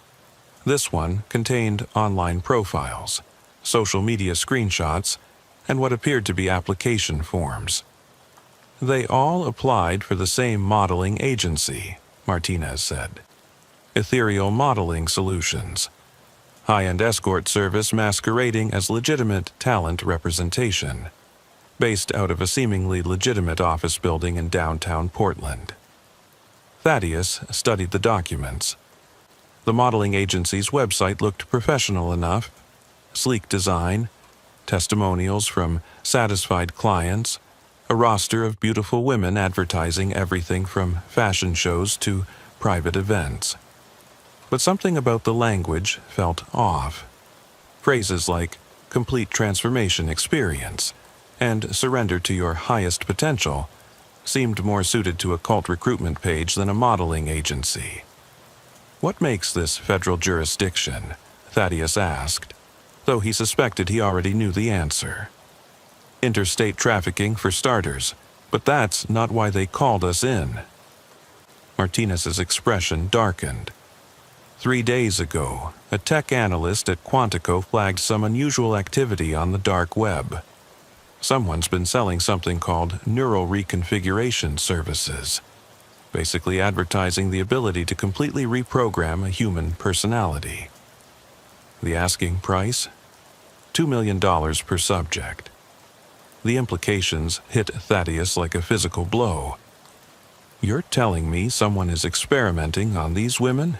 Trying to turn them into what, exactly? We don't know. But we have reason to believe that whoever's running this operation has access to experimental neurotechnology, possibly military-grade psychological conditioning techniques that shouldn't exist outside of classified government programs. Martinez handed him one final document. It was a medical report from Dr. Sarah Kim at Harborview Medical Center, the psychiatric specialist who had been treating Rebecca Chen. "Read the neurological assessment," Martinez said quietly. Thaddeus scanned the technical language until he reached a section that made his blood run cold. Patient displays evidence of systematic memory, fragmentation, consistent with prolonged exposure to advanced psychological conditioning techniques. Brain scans reveal unusual activity patterns in the hippocampus and amygdala, suggesting possible artificial manipulation of memory formation and emotional responses. Most disturbing, patients' neural patterns appear to have been deliberately restructured in a way that resembles documented cases of MK-Ultra experimentation, but utilizing technology far more sophisticated than anything available during that program. "Jesus Christ," Thaddeus whispered. "The director wants this handled quietly," Martinez continued. "No local law enforcement, no media leaks. You'll be working with Agent Cordelia Blackwood from the Behavioral Analysis Unit. She's flying up from Quantico tonight." Thaddeus had heard of Agent Blackwood. She was something of a legend in the Bureau, known for her ability to get inside the heads of the most twisted criminals. If they were bringing her in, this case was even worse than it appeared. "What's my cover?" "You're going undercover as a potential client. We've created a backstory. You're Thaddeus Morrison, wealthy tech executive looking for discreet companionship for high-profile business events. The kind of money that gets you access to their premium services. And if they discover I'm Bureau?" Martinez's silence was answer enough. The Ethereal Modeling Solutions office occupied the top 3 floors of a gleaming downtown Portland high-rise. As Thaddeus rode the elevator to the 23rd floor, he tried to calm his nerves by reviewing his cover story. Thaddeus Morrison, founder of a fictional cybersecurity firm, recently sold for 8 figures. Single, no family, lots of disposable income, and a taste for exclusive experiences. The elevator doors opened onto a reception area that looked like it belonged in a high-end spa rather than a modeling agency. Soft lighting, white leather furniture, and the subtle scent of lavender created an atmosphere of luxurious calm. Behind a curved white desk sat a stunning blonde woman who couldn't have been older than 22. "Mr. Morrison?" she asked, with a practiced smile. "I'm Amber. Miss Volkov is expecting you." As Amber led him down a hallway lined with professional photographs of beautiful women, Thaddeus noticed something that made his skin crawl. In every photo, the models had the same expression. Not quite the vacant stare he'd seen in the victim photographs, but close. A subtle emptiness behind the eyes, as if they were looking through the camera rather than at it. "Here we are," Amber said, opening a door to reveal an office that was more like a luxury lounge. Floor-to-ceiling windows offered a panoramic view of the Portland skyline, while expensive artwork and carefully placed mood lighting created an atmosphere of sophisticated seduction. Behind a glass desk sat a woman who immediately commanded attention. Tall, probably in her early 40s, with sharp cheekbones and platinum blonde hair pulled back in a severe bun. Everything about her radiated control and calculated precision. "Mr. Morrison," she said, rising to extend a manicured hand. "I'm Natasha Volkov, founder and director of Ethereal Modeling Solutions. Please have a seat." Her accent was faint but unmistakably Eastern European. As Thaddeus settled into a leather chair across from her desk, he noticed her eyes, ice blue and completely devoid of warmth. They reminded him of a predator studying prey. "Thank you for taking the time to meet with me," Thaddeus said, falling into his cover persona. "I have to admit your agency comes highly recommended." "We pride ourselves on providing unique experiences for discerning clients," Natasha replied. "But before we discuss specifics, I need to understand exactly what you're looking for. Our services range from simple companionship to much more comprehensive arrangements." There was something in the way she said comprehensive that made Thaddeus's instincts scream, but he maintained his composure, leaning forward with the expression of a wealthy man accustomed to getting what he wanted. "I'm interested in exclusivity," he said. "Someone who can adapt to any social situation, who understands discretion and who can provide complete dedication to my needs." Natasha's smile grew wider, but it never reached her eyes. "I see. You're looking for what we call our premium experience. This involves a much deeper level of customization." She turned her computer monitor toward him, displaying what appeared to be a catalog. But instead of typical modeling portfolios, each entry included detailed psychological profiles alongside physical statistics. Categories like compliance level, adaptability rating, and memory retention were listed next to measurements and photographs. "Our premium clients work directly with our in-house specialists to design their ideal companion," Natasha explained. "We can modify personality traits, eliminate unwanted behaviors, and even implant specific skills or knowledge sets. The process typically takes 3 to 6 months, depending on the complexity of the transformation." Thaddeus felt sick, but forced himself to lean forward with apparent interest. "That's impressive. How exactly does this transformation process work?" "Trade secrets, I'm afraid," Natasha said with a laugh that sounded like ice-breaking. "But I can tell you that we've revolutionized the industry by combining traditional conditioning techniques with cutting-edge neurotechnology. Our success rate is 100%. We guarantee complete satisfaction or your investment is fully refunded." "And the women consent to this?" "Of course. All of our models sign comprehensive agreements outlining the full scope of their transformation.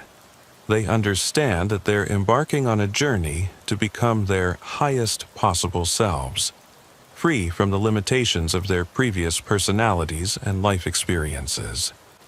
The clinical way she described what amounted to psychological destruction made Thaddeus's skin crawl. But he nodded thoughtfully, as if considering a major purchase. "I'd like to see your facilities," he said. "Before I commit to an investment of this magnitude, I need to understand the full scope of your operation." For the first time, Natasha's expression showed a flicker of something. Calculation, perhaps, or suspicion. "Our transformation center is located at a private facility outside the city. We only allow client visits during the final stages of the process, to protect the privacy and well-being of our models during their most vulnerable periods." "I understand the need for discretion," Thaddeus said. "But I'm sure you can appreciate that a man in my position needs certain assurances before investing several $1,000,000. The mention of money seemed to tip the scales. Natasha's predatory smile returned. "Of course. I think we can arrange a limited tour of our facilities. But first, I'll need you to sign a comprehensive non-disclosure agreement and undergo a background verification process." She handed him a tablet with what appeared to be a standard NDA, but as Thaddeus scrolled through the document, he noticed clauses that went far beyond typical confidentiality agreements. Phrases like psychological evaluation consent and memory modification authorization were buried in the legal jargon. "This is quite thorough," he said. "We take security very seriously," Natasha replied. "Our client's privacy is paramount, and we found that comprehensive agreements protect everyone involved." Thaddeus signed the document, knowing that it would likely be inadmissible in court anyway, given that he was signing under false pretenses. But as he handed the tablet back to Natasha, she pressed a button on her desk. "Amber will see you out," she said, as the blonde receptionist appeared in the doorway. "I'll have my security team complete their verification process overnight. If everything checks out, we can arrange your facility tour for tomorrow evening." As Thaddeus stood to leave, Natasha added, "Oh, and Mr. Morrison, I should mention that our verification process is quite thorough. We have access to databases that most people assume are private. So, I trust there won't be any surprises in your background check." The threat was barely veiled, but Thaddeus maintained his confident businessman demeanor. "I'm an open book, Miss Volkov. I look forward to tomorrow evening." But as he left the office, Thaddeus couldn't shake the feeling that Natasha Volkov had seen right through his cover. And if that was the case, he might be walking into a trap that would make him the next victim of whatever twisted experiment was being conducted at their transformation center. Thaddeus spent the rest of the day at a secure bureau safe house across town, working with Agent Cordelia Blackwood to prepare for what could be his most dangerous undercover operation. Blackwood had arrived from Quantico that morning, and her reputation for psychological insight was immediately apparent. "She knows," Blackwood said bluntly as she reviewed the audio recording of Thaddeus's meeting with Natasha Volkov. "The question is how much and whether she plans to use you as an asset or eliminate you as a threat." Agent Blackwood was a small woman in her early 40s, with graying brown hair and intelligent dark eyes that seemed to see straight through people. She had spent 15 years analyzing the most dangerous criminals in federal custody, and her assessment of Natasha Volkov was chilling. "This woman isn't just running a human trafficking operation," Blackwood continued. "Based on her behavior patterns and the psychological profiles of the victims, I believe we're dealing with someone conducting systematic experiments in personality reconstruction. She's essentially creating living dolls, human beings stripped of their original identity and reprogrammed to serve specific functions." "But how is that even possible?" Thaddeus asked. "We're talking about completely rewriting someone's personality. That's science fiction."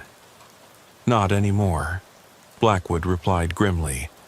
"The technology exists, or at least the early stages of it. During the Cold War, both the CIA and KGB conducted extensive research into psychological conditioning and memory modification. Most of those programs were officially shut down, but the research continued in private laboratories funded by defense contractors and pharmaceutical companies." She opened her laptop and showed him a classified report from the Defense Advanced Research Projects Agency. 3 years ago, DARPA was working on something called the Neural Modification Protocol, a combination of pharmaceutical conditioning, electronic brain stimulation, and advanced psychological manipulation designed to create the perfect soldier. Someone who could follow orders without question, adapt to any situation, and feel no emotional attachment to their previous life.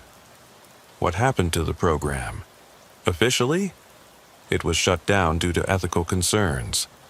Unofficially, the research was privatized and sold to the highest bidder. Thaddeus felt a chill run down his spine. "You think Volkov has access to this technology?" "I think Volkov might be one of the original researchers," Blackwood said. Her background check came back with some interesting gaps. She emigrated from Russia in 2018, supposedly fleeing political persecution, but there's no record of her existence before 2015, and her educational credentials can't be verified through normal channels. So, she's using a false identity. More than that, I think she's a former intelligence operative with specialized knowledge in psychological warfare, which means she almost certainly knows you're not who you claim to be. The implications were terrifying. If Natasha Volkov suspected he was federal law enforcement, tomorrow's facility tour could be a one-way trip. But backing out now would only confirm her suspicions and potentially compromise the entire investigation. "So, what's our play?" Thaddeus asked. "We proceed, but with full tactical support," Blackwood replied. "I'll be monitoring from a surveillance van with a full tactical team. You'll be wearing a wire and a GPS tracker, and we'll have satellite coverage of the entire area. If anything goes wrong, we can have a response team on site within minutes." "And if they detect the surveillance equipment?" Blackwood's expression was grim. "Then you'll need to survive long enough for us to find you." The next evening, Thaddeus found himself in the passenger seat of a black SUV, driven by a man who had introduced himself only as Victor. The driver was built like a professional boxer, with scarred hands and the kind of alertness that suggested military training. He hadn't spoken a word during the 40-minute drive into the hills outside Portland. As they turned onto a private road, marked only by a discreet sign reading Serenity Wellness Center, Thaddeus tried to memorize landmarks that might help the tactical team locate him if things went wrong. The road wound through dense forest for several miles before emerging into a clearing dominated by a complex of modern buildings that looked more like a high-tech research facility than a wellness center.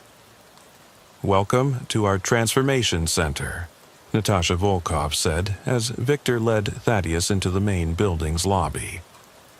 She was dressed in an elegant black dress that somehow made her appear even more predatory than she had in her office. "I think you'll find our facilities quite impressive." The lobby was similar to the Portland office, all white surfaces and carefully controlled lighting. But there was something subtly different about this place. The air seemed thicker, and there was an underlying smell that reminded Thaddeus of a hospital or a laboratory. "Our facility operates 24 hours a day," Natasha explained as she led him down a long corridor lined with what appeared to be office doors. "We currently have 18 models in various stages of transformation, each receiving personalized treatment designed to optimize their development." As they walked, Thaddeus became aware of a low humming sound that seemed to come from everywhere and nowhere. It was almost subliminal, just at the edge of hearing, but it created a sense of unease that made his skin crawl. "What's that sound?" he asked. "Background audio conditioning," Natasha replied casually. "We use specific frequency patterns to promote relaxation and receptivity. It helps accelerate the transformation process." They stopped at a door marked Observation Deck A, and Natasha produced a keycard to unlock it. Beyond the door was a small room with a large window that looked down into what appeared to be a therapy session. Below them, a young woman sat in a comfortable chair facing a man in a white coat. But something was wrong with the scene. The woman, she couldn't have been older than 20, sat perfectly still, her hands folded in her lap, staring straight ahead with no expression whatsoever. The man was speaking to her, but from their vantage point, Thaddeus couldn't hear what he was saying. "Stage 3 conditioning," Natasha explained. "At this point, we've successfully eliminated her previous personality structure and are beginning to implant new behavioral patterns. She'll spend approximately 6 hours per day in conditioning sessions for the next month." Eliminated her previous personality? Thaddeus tried to keep his voice steady. "Think of it as a complete psychological renovation," Natasha said with disturbing enthusiasm. "We remove all the accumulated trauma, negative behavioral patterns, and limiting beliefs that prevent someone from reaching their full potential. It's actually quite liberating for them. They wake up each day feeling lighter, freer, more open to new experiences. As Thaddeus watched, the man in the white coat held up a series of photographs. Each time he showed the young woman a picture, she nodded once and repeated something that Thaddeus couldn't hear. Her movements were mechanical, like a robot following programmed responses. "What happens to their memories?" he asked. "Selective retention," Natasha replied. "We preserve useful skills and knowledge while eliminating personal attachments and emotional associations. For example, she'll remember how to speak and read, but she won't remember her childhood, her family, or her previous relationships. It creates a clean slate for personality reconstruction."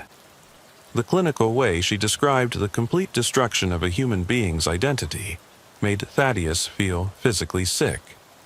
But he forced himself to nod thoughtfully, as if he were evaluating an expensive piece of technology. "Impressive," he said. "How do you ensure the modifications are permanent?"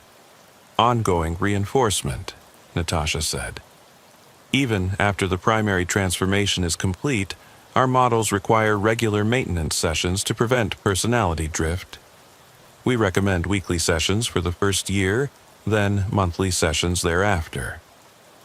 They moved to another observation window, this one looking down at what appeared to be a dormitory.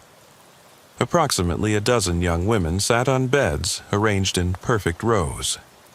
None of them spoke. None of them moved unless specifically directed by the staff members who moved between them like zookeepers tending to sedated animals. "Stage 2 subjects," Natasha explained. "They're learning to let go of their previous selves. At this stage, they still retain some memory of their past lives, but they're beginning to understand that those memories are obstacles to their transformation." One of the women suddenly began crying, her shoulders shaking with silent sobs. A staff member immediately approached her with a small device that looked like a modified smartphone. He held it near her head, and within seconds her crying stopped. She resumed the same vacant stare as the others. "Neural feedback inhibition," Natasha said, noticing Thaddeus's interest. "When subjects experience emotional distress, we can provide immediate relief through targeted electromagnetic stimulation. It's much more humane than traditional pharmaceutical intervention. And more effective, I imagine, considerably. Traditional drugs affect the entire system. Our neural feedback devices can target specific brain regions with surgical precision. We can eliminate fear, sadness, or resistance while leaving other cognitive functions intact." They continued the tour through a series of rooms that looked like a twisted combination of a medical facility and a luxury spa. Treatment rooms equipped with devices that looked like advanced MRI machines. A sensory deprivation center, where subjects floated in isolation tanks while electronic equipment monitored their brain activity. A personality programming laboratory, where technicians worked at computer terminals displaying what appeared to be three-dimensional models of human brains. But it was the final stop on the tour that nearly broke Thaddeus's cover. Natasha led him to an observation window that looked down into a room where a young woman was strapped to a table, her head covered with a complex array of electrodes and monitoring equipment. Her eyes were open, but they showed no awareness of her surroundings. Machines beeped and hummed around her, while technicians made adjustments to various devices. "Stage 1 initiation," Natasha explained. "This is where we begin the personality dissolution process. Over the course of 72 hours, we use a combination of sensory deprivation, electromagnetic brain stimulation, and pharmaceutical conditioning to break down the subject's existing neural pathways." "Is she aware of what's happening?"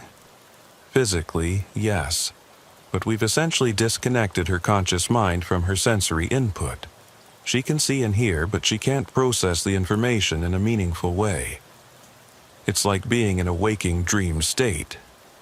As Thaddeus watched, the young woman's body suddenly convulsed against the restraints. Her eyes rolled back, showing only white, and her mouth opened in what would have been a scream if not for the tube that had been inserted down her throat. "Perfectly normal," Natasha said dismissively. "Neural pathway restructuring can cause temporary seizure-like activity. The sedatives prevent any actual discomfort." Thaddeus had to grip the railing to keep himself from either vomiting or pulling his weapon. What he was witnessing wasn't transformation or conditioning. It was systematic torture designed to completely destroy a human being's mind. "I think I've seen enough," he said, fighting to keep his voice steady. "Of course," Natasha replied. "I'm sure you need time to consider your investment. But before you go, I have something special to show you." She led him to a final room that was decorated like an elegant living space. Comfortable furniture, soft lighting, tasteful artwork. A young woman sat reading in an armchair, and when they entered, she looked up with a warm smile. "Good evening, Miss Volkov," she said. "How may I serve you tonight?" The woman was beautiful in an almost artificial way. Perfect makeup, perfectly styled hair, perfect posture. But her eyes held the same emptiness that Thaddeus had seen in all the other victims. "This is Elena," Natasha said proudly. "She completed her transformation 6 months ago. Elena, I'd like you to meet Mr. Morrison." "It's a pleasure to meet you, Mr. Morrison," Elena said, rising gracefully to offer her hand. "Is there anything I can do to make your visit more comfortable?" Her voice was warm and pleasant, but there was something mechanical about her speech patterns. Each word was perfectly enunciated, each gesture carefully controlled. She moved like someone following a precise script. "Elena represents the pinnacle of our work," Natasha explained. "She possesses all the intelligence and skills of her previous self, but none of the emotional baggage or behavioral limitations. She's perfectly adaptable, completely obedient, and incapable of experiencing negative emotions like jealousy, anger, or resentment." "What was she like before?" Thaddeus asked. "Elena, tell Mr. Morrison about your previous self," Natasha commanded. "My previous self was flawed and limited," Elena replied without hesitation. "She experienced inappropriate emotions, maintained harmful relationships, and harbored destructive thoughts. Through Miss Volkov's guidance, I was freed from those limitations and allowed to become my true self." "Do you remember anything about your life before the transformation?" "I remember that I was unhappy and confused," Elena said. "But those memories feel like they belong to someone else. My real life began when I arrived here." Thaddeus felt like he was talking to a robot programmed to mimic human responses. Elena showed no awareness that she had been systematically brainwashed and psychologically destroyed. In her mind, she had been saved and improved. "Remarkable," he said, hoping his disgust wasn't visible. "Elena will be delivered to her new placement next week," Natasha said. A technology executive in Silicon Valley who wanted a companion capable of discussing complex technical subjects while maintaining complete discretion about his business affairs. The customization process took 8 months, but I think you'll agree the results speak for themselves. As they prepared to leave, Elena returned to her chair and resumed reading as if they had never been there. She didn't look up or acknowledge their departure in any way. She had been programmed to respond only when directly addressed. "I think you can see why our services command premium pricing," Natasha said as Victor appeared to escort Thaddeus back to the SUV. "We're not simply providing companionship, we're creating entirely new human beings designed to meet our clients' exact specifications." During the ride back to Portland, Thaddeus struggled to process what he had witnessed. The facility wasn't just conducting human trafficking. It was operating a psychological torture chamber designed to completely destroy human identity and rebuild it according to customer specifications.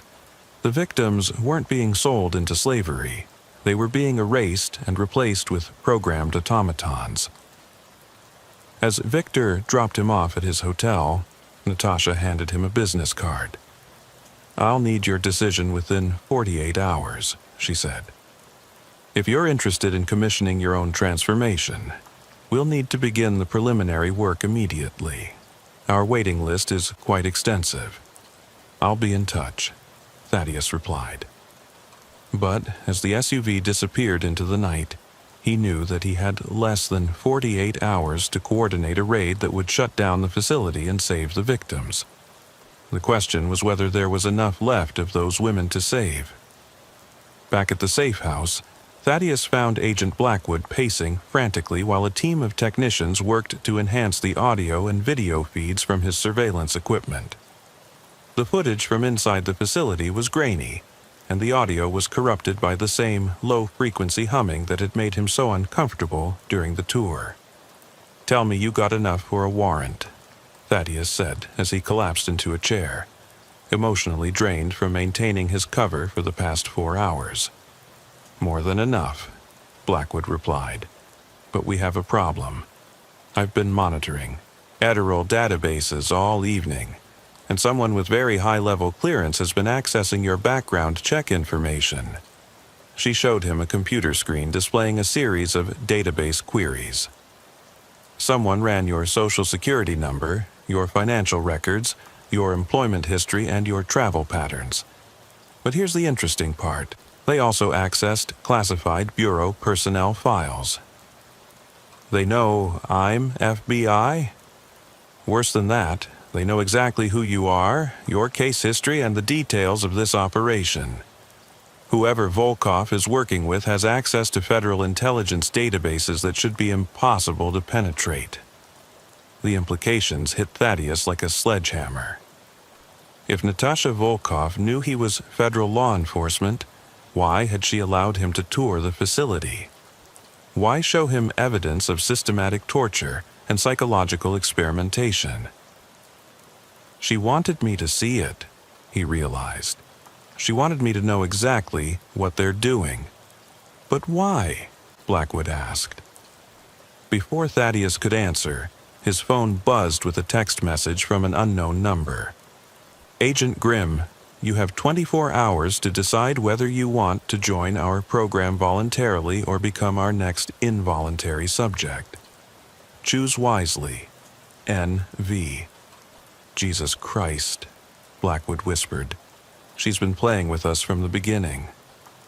The realization that they had been outmaneuvered from the start was terrifying enough, but what followed was even worse. Over the next hour, Thaddeus began experiencing symptoms that he initially attributed to stress and exhaustion. A persistent headache, mild nausea, and a strange ringing in his ears that seemed to match the frequency of the humming sound he had heard at the facility. "I need some air," he told Blackwood, stepping outside onto the safe house's small balcony. But the symptoms only intensified. The headache became a pounding migraine, and the ringing in his ears grew louder. Even more disturbing, he began experiencing what felt like gaps in his memory.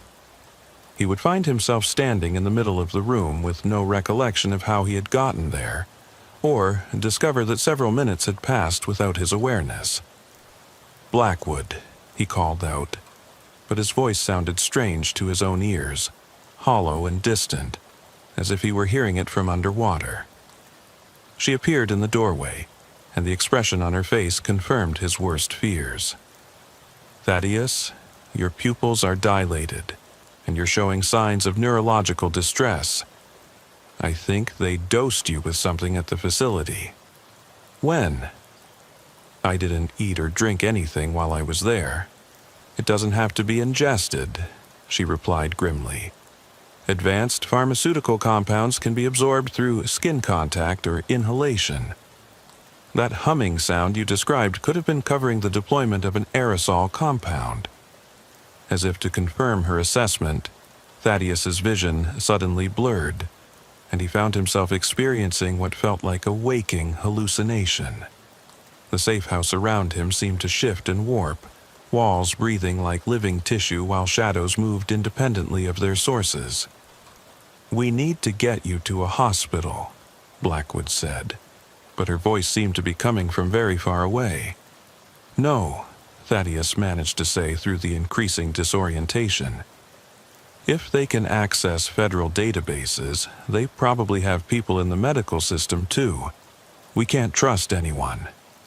But even as he spoke, Thaddeus realized that his ability to think clearly was rapidly deteriorating. The gaps in his memory were becoming longer and more frequent, and he was beginning to experience episodes where he felt like he was observing his own actions from outside his body. "Agent Blackwood," he said during a moment of clarity, "I need you to promise me something. If I become compromised, if they succeed in whatever they dosed me with, you have to stop this operation. Don't try to save me. Don't negotiate. Just shut them down." "Thaddeus, promise me," he insisted. "I've seen what they do to people. Death would be preferable to what they did to those women." But even as he spoke, Thaddeus could feel his sense of self beginning to fragment.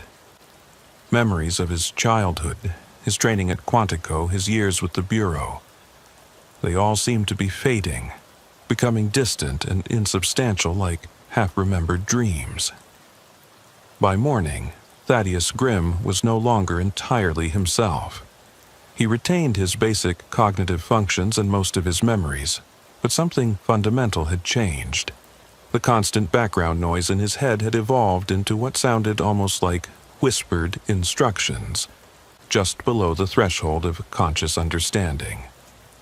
Agent Blackwood had called in a specialized medical team from Quantico, but their attempts to identify and counteract the compound affecting Thaddeus had been unsuccessful. Blood tests showed trace amounts of several synthetic psychoactive substances, but nothing that explained the systematic way his personality seemed to be deteriorating. "It's not just pharmaceutical, Doctor." Jennifer Walsh, the Bureau's chief neurological specialist, explained to Blackwood. "The brain scans show patterns consistent with the electromagnetic conditioning.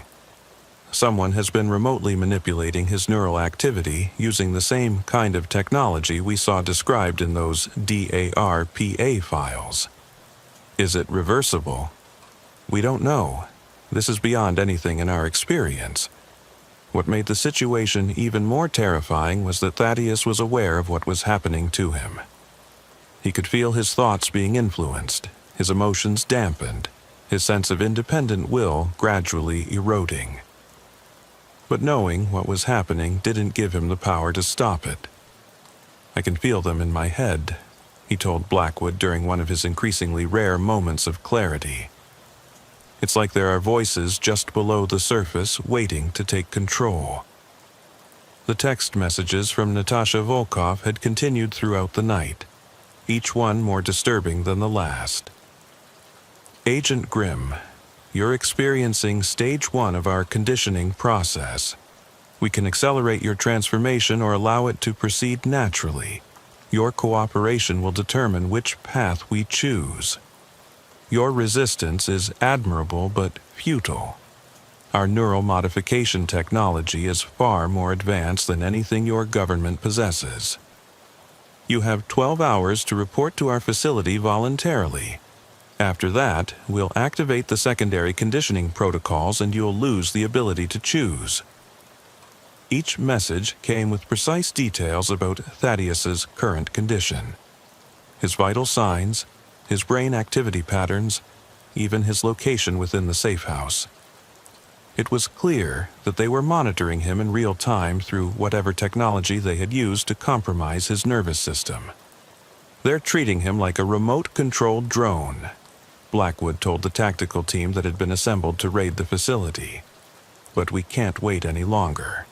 Every hour we delay, we lose more of Agent Grimm, and those women at the facility continue to suffer." But as the team prepared for the assault, Thaddeus realized that he was becoming a liability. The voices in his head were getting stronger, and he was beginning to experience periods where he felt compelled to follow instructions that weren't coming from anyone in the room with him. During one of these episodes, he found himself walking toward the door of the safe house with no conscious intention of leaving. Only Blackwood's intervention prevented him from simply walking out and presumably reporting to the facility as instructed by whatever signal was being transmitted to his compromised nervous system.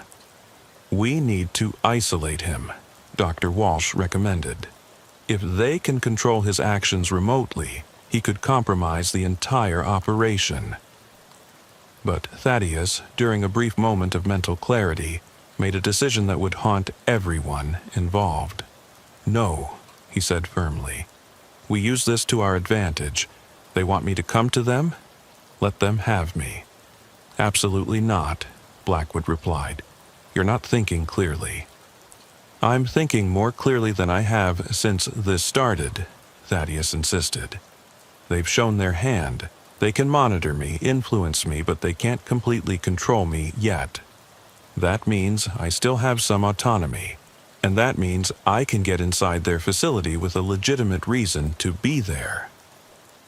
The plan that Thaddeus proposed was insane by any rational standard, but it was also their best chance of gathering actionable intelligence about the facility's layout, security measures, and the location of the victims. He would allow himself to be recruited by Volkov's organization while wearing a specialized transmitter that could broadcast his location even through electromagnetic interference. "If I go dark, you wait exactly 6 hours, and then you hit the facility with everything you have," he told Blackwood. "Don't try to extract me. Don't negotiate. Just shut them down and save whoever you can." The next message from Natasha Volkov arrived less than an hour later. "Agent Grimm, your compliance window is closing. Report to coordinates 45.34, 42 degrees north, 123.1067 degrees west at 1800 hours. Come alone, or we'll activate the neural override protocols and you'll spend the rest of your very short life as a mindless puppet." Thaddeus arrived at the coordinates, a seemingly abandoned warehouse complex in an industrial district outside Portland, exactly on time.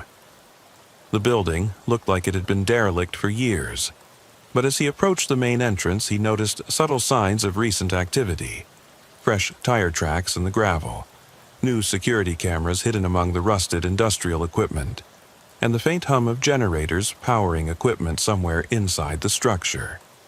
The front door opened before he could knock, revealing Victor, the same driver who had taken him to the facility the previous evening. But Victor's demeanor was different now, more relaxed, almost friendly, as if Thaddeus was a welcome guest rather than a potential threat. "Mr. Grimm," Victor said with a slight accent that Thaddeus couldn't quite place. "Ms. Volkov is waiting for you. Please, come in." The interior of the warehouse had been completely renovated into what appeared to be a sophisticated operations center. Banks of computer equipment lined the walls, displaying everything from satellite imagery to what looked like real-time brain activity monitors.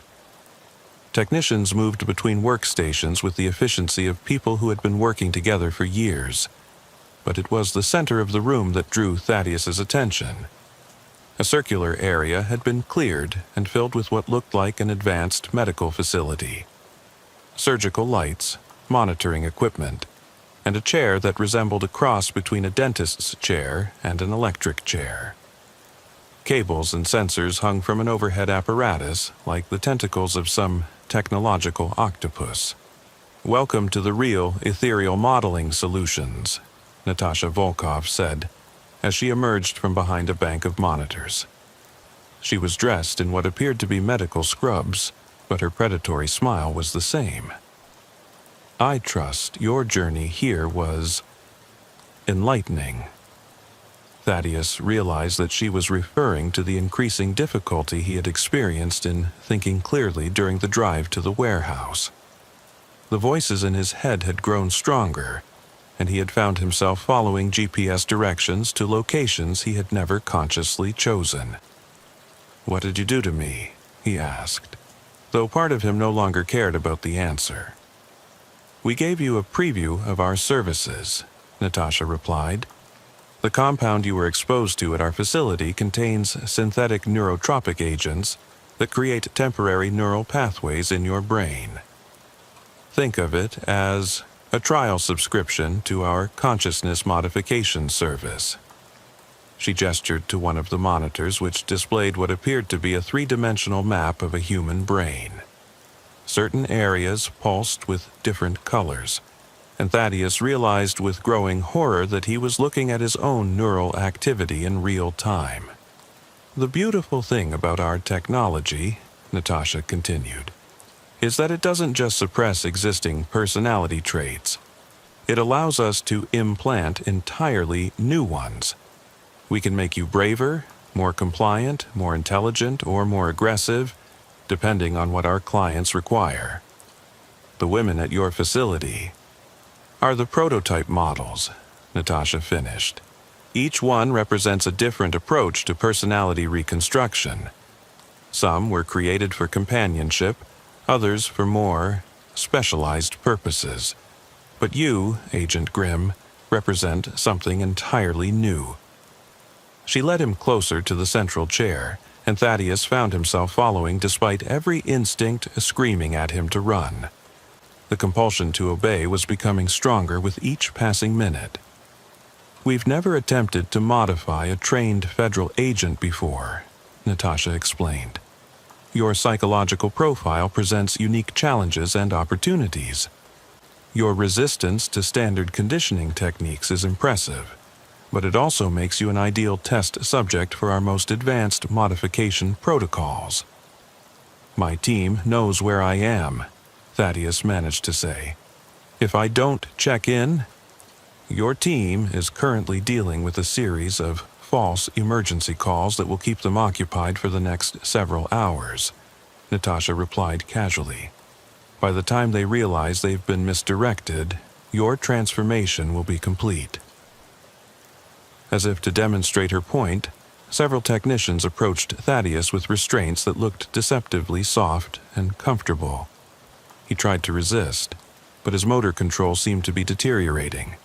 His hands moved sluggishly, and his legs felt like they were made of lead.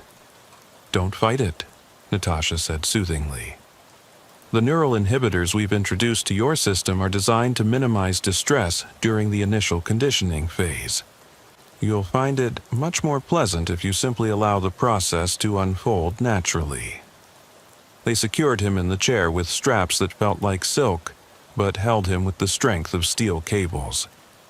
Electrodes were attached to his scalp, temples, and neck, while monitors began displaying readouts that he couldn't understand, but somehow found hypnotically fascinating. "What are you going to turn me into?" he asked, surprised that his voice sounded calm despite the terror he felt. "Something unprecedented," Natasha replied. "A federal agent with complete loyalty to our organization, but retaining all of your training, experience, and security clearances. Imagine the possibilities. A Bureau insider who can provide intelligence, misdirect investigations, and eliminate threats to our operation. The Bureau will know something's wrong. They'll detect the personality changes." "Will they?" Natasha asked with amusement. "Our modifications are much more subtle than the complete personality reconstruction we perform on our modeling subjects. You'll retain most of your memories, your behavioral patterns, and your professional competencies.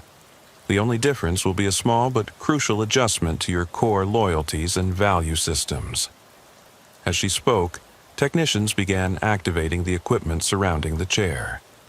Thaddeus felt a strange tingling sensation in his scalp, followed by what felt like a mild electrical current flowing through his brain. It wasn't painful. In fact, it was almost pleasant, like a gentle massage that seemed to ease the tension and anxiety he had been carrying. "The process typically takes between 8 and 12 hours, Natasha explained. as the electrical sensations intensified. During that time, we'll be carefully mapping your existing neural pathways and identifying the specific connections that need to be modified. Think of it as psychological surgery. We're not removing parts of your personality, just adjusting the wiring. Thaddeus tried to focus on his training, on the mission, on the need to gather intelligence that could save the other victims. But it was becoming increasingly difficult to hold on to coherent thoughts. The electrical stimulation seemed to be interfering with his ability to maintain concentration, and he found his attention drifting to the hypnotic patterns displayed on the monitors surrounding him. "You're probably wondering about the other agents who have sat in that chair," Natasha said conversationally. "We've had several federal law enforcement officers participate in our program over the past 2 years. Some from the DEA, a few from ATF, and even one from your own bureau." "Other agents?" Thaddeus managed to ask, though forming words was becoming more difficult. "Agent Patricia Hawthorne from the Seattle field office. Perhaps you know her. She's been providing us with very useful intelligence about ongoing investigations that might threaten our operations." The name hit Thaddeus like a physical blow. Agent Hawthorne had been his partner on a major case 6 months earlier, and she had seemed perfectly normal during their entire time working together. If Natasha was telling the truth, it meant their technology was advanced enough to modify someone's personality without leaving any detectable trace. "Patricia helped us identify you as a potential threat," Natasha continued. "She's the one who suggested we recruit you rather than simply eliminate you." Such a thoughtful colleague. As the electrical stimulation intensified, Thaddeus began experiencing what felt like memories that weren't quite his own. Images of himself working for Volkov's organization, providing classified information, helping to identify and neutralize threats to their operation. The memories felt completely real, even though he knew they had never happened. "Fascinating, isn't it?" Natasha observed, watching the readouts on her monitors.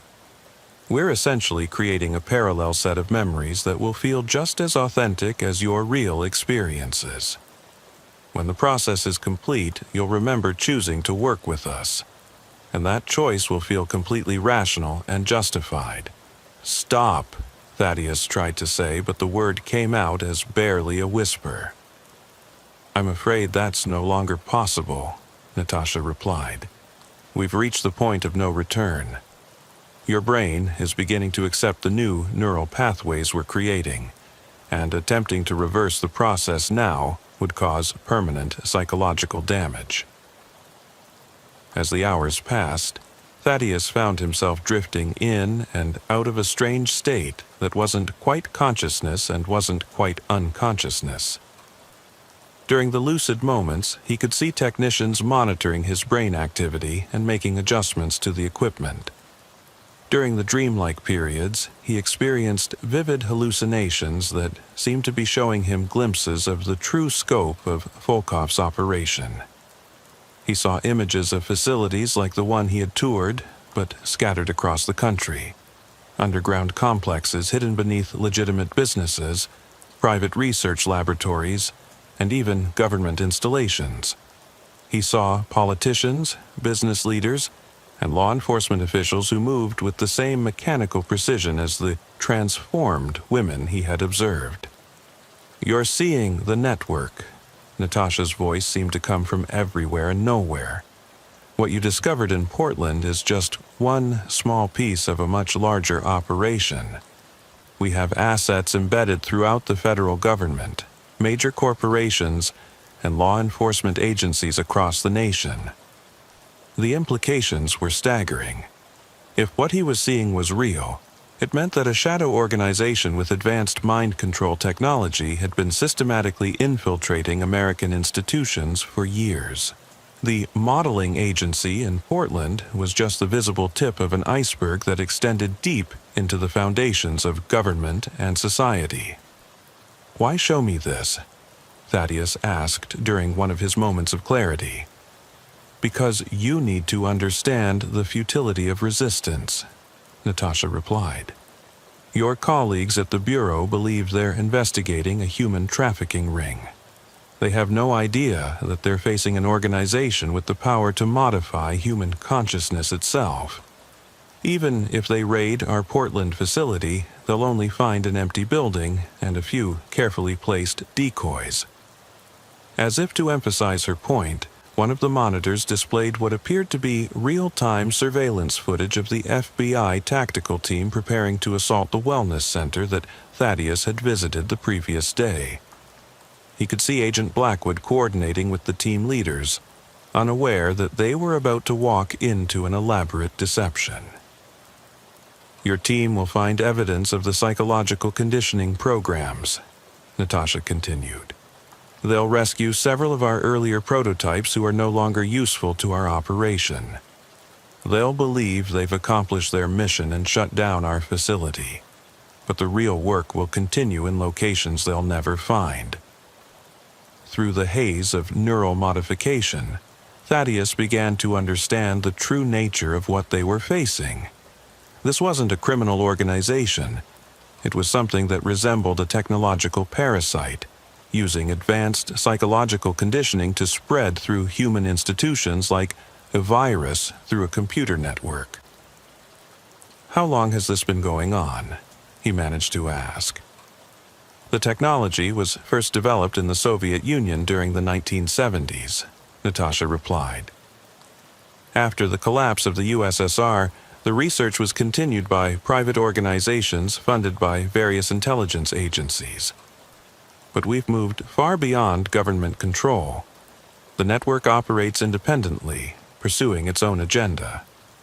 Which is what? Evolution, Natasha said simply. Humanity, as it currently exists, is chaotic, inefficient, and destructive.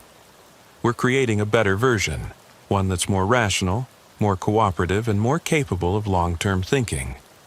The individuals we modify become part of a larger collective intelligence that can solve problems and make decisions that would be impossible for unmodified humans. The horror of what she was describing gradually penetrated through the fog of neural manipulation. They weren't just kidnapping and brainwashing individual victims. They were attempting to systematically replace human consciousness with something artificial and controlled. You're trying to take over the entire human race, Thaddeus realized. We're trying to save it, Natasha corrected. Climate change, nuclear proliferation, economic inequality, political instability. These are all problems that could be solved easily if humanity could act rationally and cooperatively. But unmodified humans are incapable of the kind of long-term thinking required to address these challenges. So, you're going to force evolution on everyone. We're going to offer it, Natasha said. Those who choose to join the network voluntarily will be welcomed. Those who resist will be accommodated through other means. As the neural modification process continued, Thaddeus found it increasingly difficult to remember why he had been resisting. The new memories and thought patterns that were being implanted felt natural and logical. Working with the network seemed like an obvious choice for anyone who wanted to help solve humanity's problems. But somewhere deep in his mind, a small voice continued to resist. It was the part of him that remembered his oath as a federal agent, his commitment to protecting innocent people, and his fundamental belief that human consciousness, messy and chaotic as it might be, was worth preserving. I can see the resistance in your neural patterns, Natasha observed. Most subjects surrender completely within the first 6 hours. Your psychological conditioning as a federal agent is more robust than we anticipated. Maybe some things are worth fighting for, Thaddeus said, surprised that he could still form coherent thoughts. Perhaps, Natasha replied. But resistance becomes irrelevant once we activate the final integration protocols. She nodded to one of the technicians who began making adjustments to the equipment surrounding the chair. the electrical stimulation intensified dramatically, and Thaddeus felt something that could only be described as foreign presence entering his mind. It wasn't like the gradual influence he had been experiencing. This was something immediate and overwhelming, as if another consciousness was attempting to merge with his own. He could feel his sense of individual identity beginning to dissolve, replaced by something that felt like being part of a vast, interconnected network of minds. "Welcome to the network," Natasha's voice said, but now it seemed to be coming from inside his own head. "Your individual concerns and fears are no longer relevant. You are part of something much larger and more important than any single human consciousness." For a moment, Thaddeus experienced what it felt like to be connected to hundreds of other modified minds. He could sense their thoughts, their experiences, their absolute certainty that they were part of something revolutionary and necessary. The feeling was simultaneously terrifying and seductive, like being absorbed into a digital hive mind that promised to solve all problems and eliminate all suffering. But just as the integration seemed to be reaching completion, something went wrong. The first sign of trouble was a series of alarms that began blaring throughout the warehouse facility. Red lights flashed on the monitoring equipment, and several technicians began frantically checking their instruments. "Neural pattern instability," one of them called out. "Subject is rejecting the integration protocols." Thaddeus felt the foreign presence in his mind beginning to withdraw, like a parasite that had been poisoned. The electrical stimulation that had been gradually erasing his sense of self suddenly felt painful and invasive.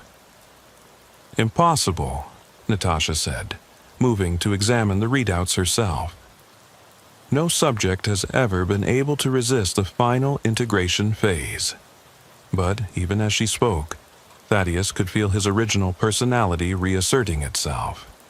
The artificial memories that had been implanted were beginning to fade, while his real memories and emotions came flooding back with overwhelming intensity.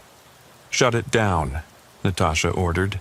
"We'll have to start over with a different approach." But when the technicians attempted to deactivate the equipment, nothing happened.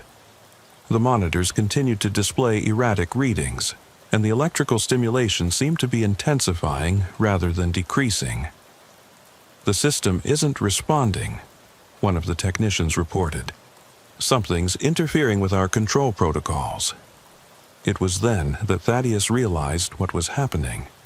The specialized transmitter that Agent Blackwood had given him wasn't just a tracking device. It was designed to interfere with electronic equipment when activated by a specific signal.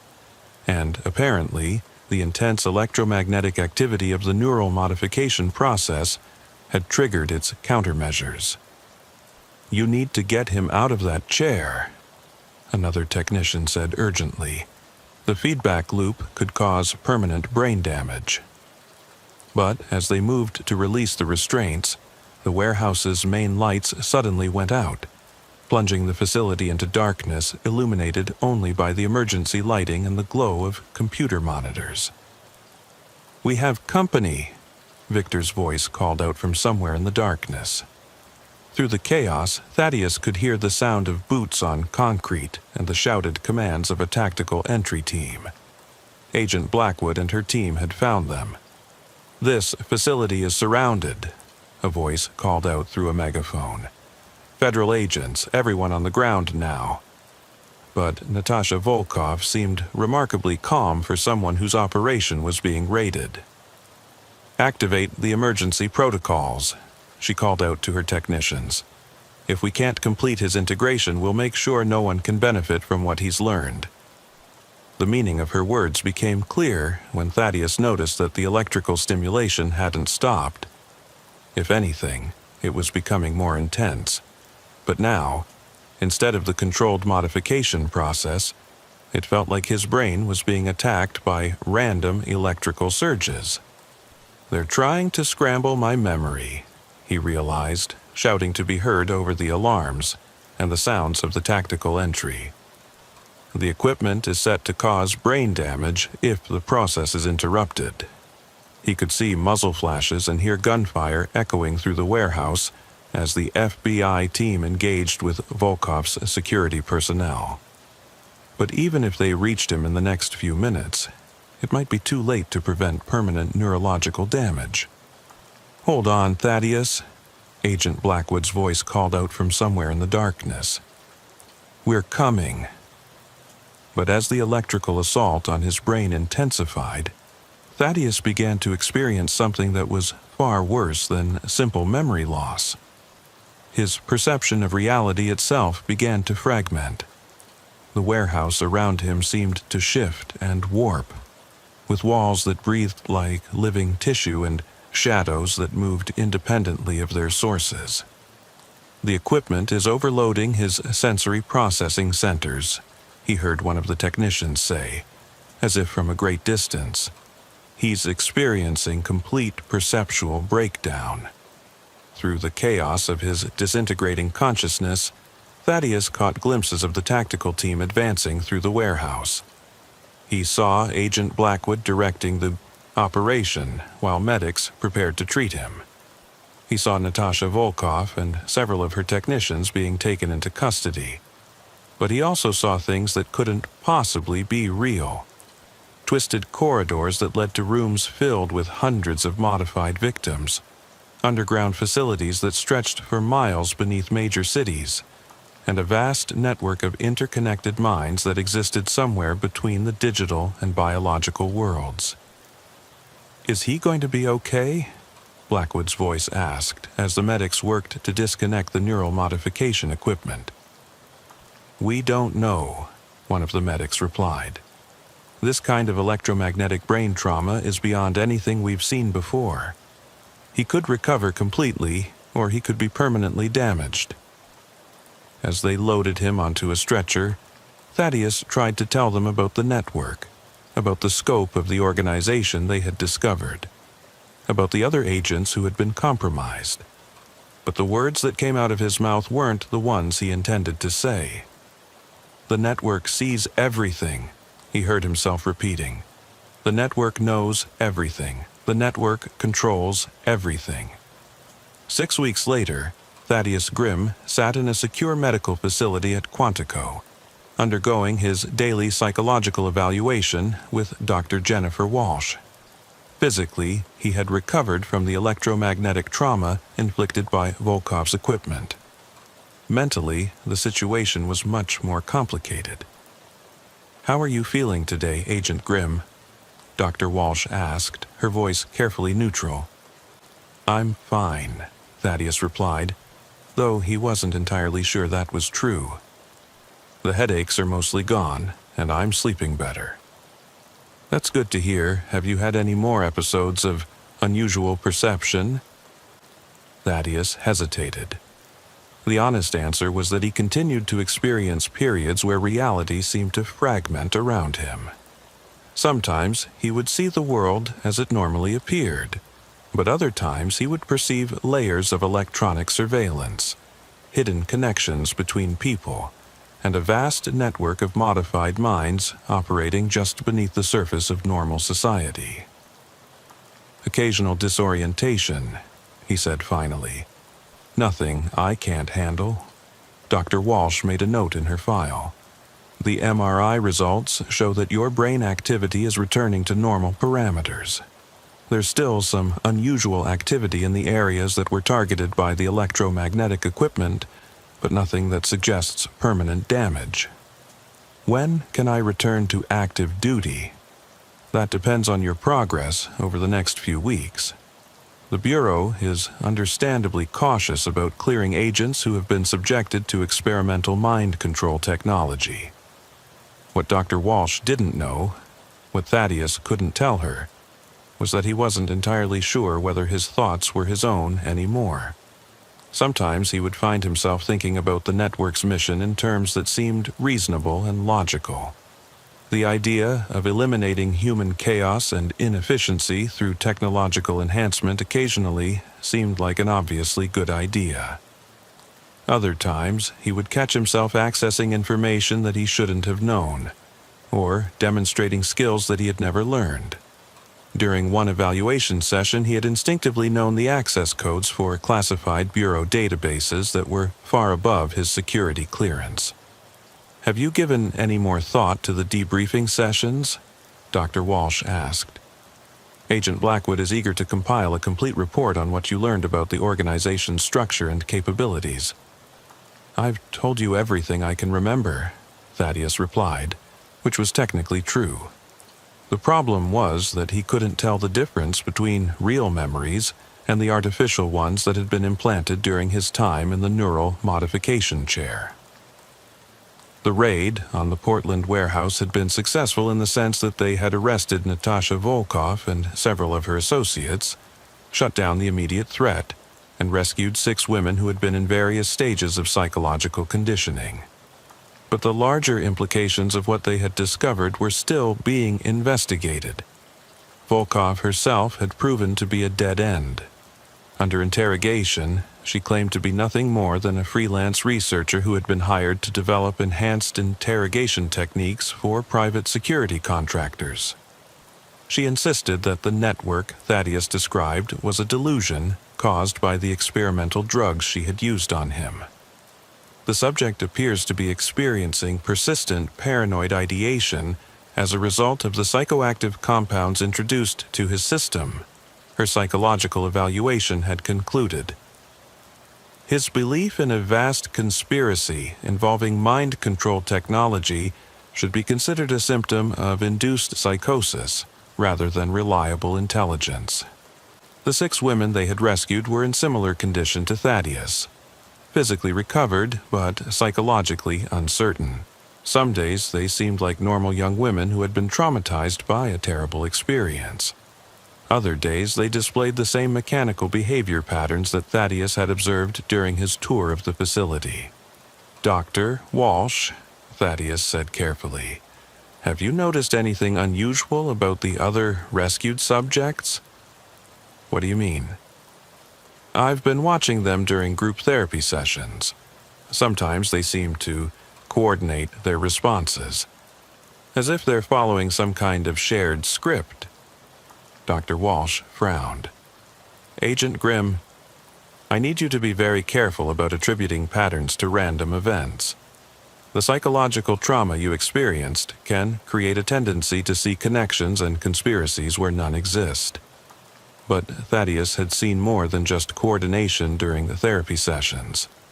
He had noticed that all 6 women displayed the same unusual sleep patterns, the same dietary preferences, and the same subtle behavioral tics.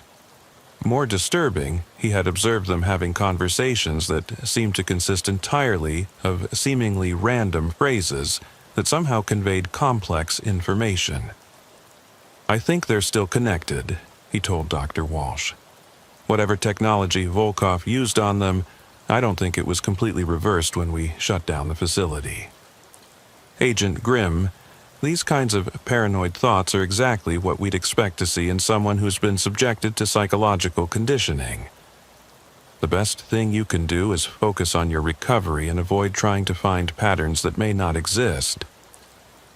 But as Thaddeus left the evaluation session and walked through the corridors of the Quantico facility, he couldn't shake the feeling that he was being watched. Not by security cameras or human observers, but by something more subtle and pervasive. It was as if the walls themselves were monitoring his thoughts and reporting back to some unseen intelligence. In his room that night, Thaddeus sat at his desk and tried to write a coherent report about his experiences with the network. But every time he attempted to describe the scope of what he had seen, the underground facilities, the embedded agents, the vast conspiracy to modify human consciousness, the words seemed to rearrange themselves on the page.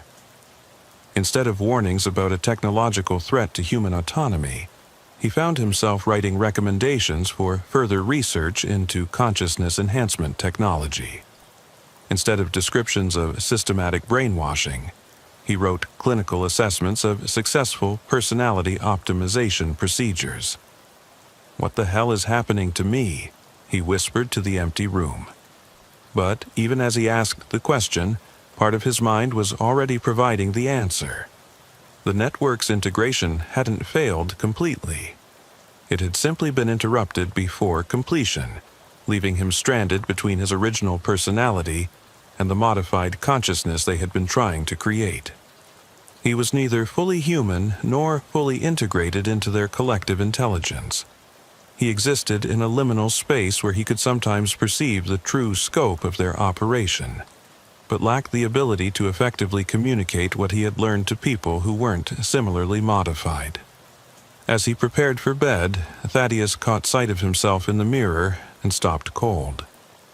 For just a moment, his reflection had shown the same vacant expression he had seen in the eyes of the transformed women at Volkov's facility. The realization hit him with the force of a physical blow. He wasn't recovering from his experience with the network. He was slowly completing the integration process they had started, and there was nothing he could do to stop it.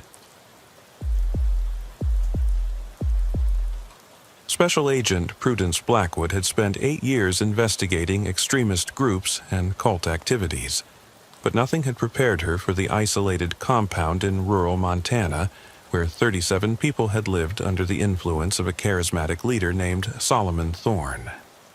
When local authorities' intervention went wrong and resulted in a 12-hour standoff, the FBI's Behavioral Analysis Unit was called in to negotiate the surrender of the remaining cult members. What they found inside the compound would challenge everything Prudence thought she knew about psychological manipulation and the fragility of human consciousness. Agent Blackwood, said SAC Director Michael Torres, as she studied aerial photographs of the compound, "We've lost contact with the negotiation team that went inside 4 hours ago. Agent Davidson, Agent Murphy, and Agent Richards entered to establish communication with the cult leader, but their last radio check was at 1400 hours. The compound was a collection of buildings surrounded by high wooden fences, located in a valley 20 miles from the nearest town. For 3 years, Solomon Thorne had been preaching a doctrine that combined survivalist ideology with psychological conditioning techniques that he claimed could purify human consciousness and prepare his followers for spiritual transformation. "What do we know about Thorne's background?" Prudence asked. Former military psychologist, discharged in 2018 under questionable circumstances. He spent 2 years working for a private research firm that had contracts with pharmaceutical companies. Then he disappeared and resurfaced in Montana with enough funding to purchase 500 acres and establish what he called the Purification Institute. Prudence studied psychological profiles of cult members who had escaped over the past year. All described systematic psychological conditioning that began with voluntary participation in consciousness expansion exercises, but gradually evolved into complete personality reconstruction. The escapees all report similar experiences, Torres continued. Extended meditation sessions lasting up to 18 hours, sensory deprivation exercises, and what they describe as mind-sharing sessions where individual identity was dissolved into a collective consciousness. Standard cult indoctrination techniques. More sophisticated than that, Thorne appears to have developed methods that can fundamentally alter brain function. The escapees all show neurological changes consistent with long-term psychological conditioning. Some have lost the ability to make independent decisions. Others experience severe dissociation when separated from the group. As Prudence prepared to enter the compound with a backup negotiation team, she reviewed transcripts of conversations with former cult members. Their descriptions of life inside the compound painted a picture of systematic psychological destruction disguised as spiritual enlightenment. "He makes you forget who you were before," one escapee had told FBI debriefers. "After 6 months of purification sessions, I couldn't remember my life outside the compound. I couldn't remember why I had wanted to leave. All I could think about was serving the collective consciousness and preparing for the cleansing. What kind of cleansing? Solomon says that when the outside world collapses, only those who have been purified will survive. But to be truly purified, you have to surrender your individual identity completely. You have to become part of something larger.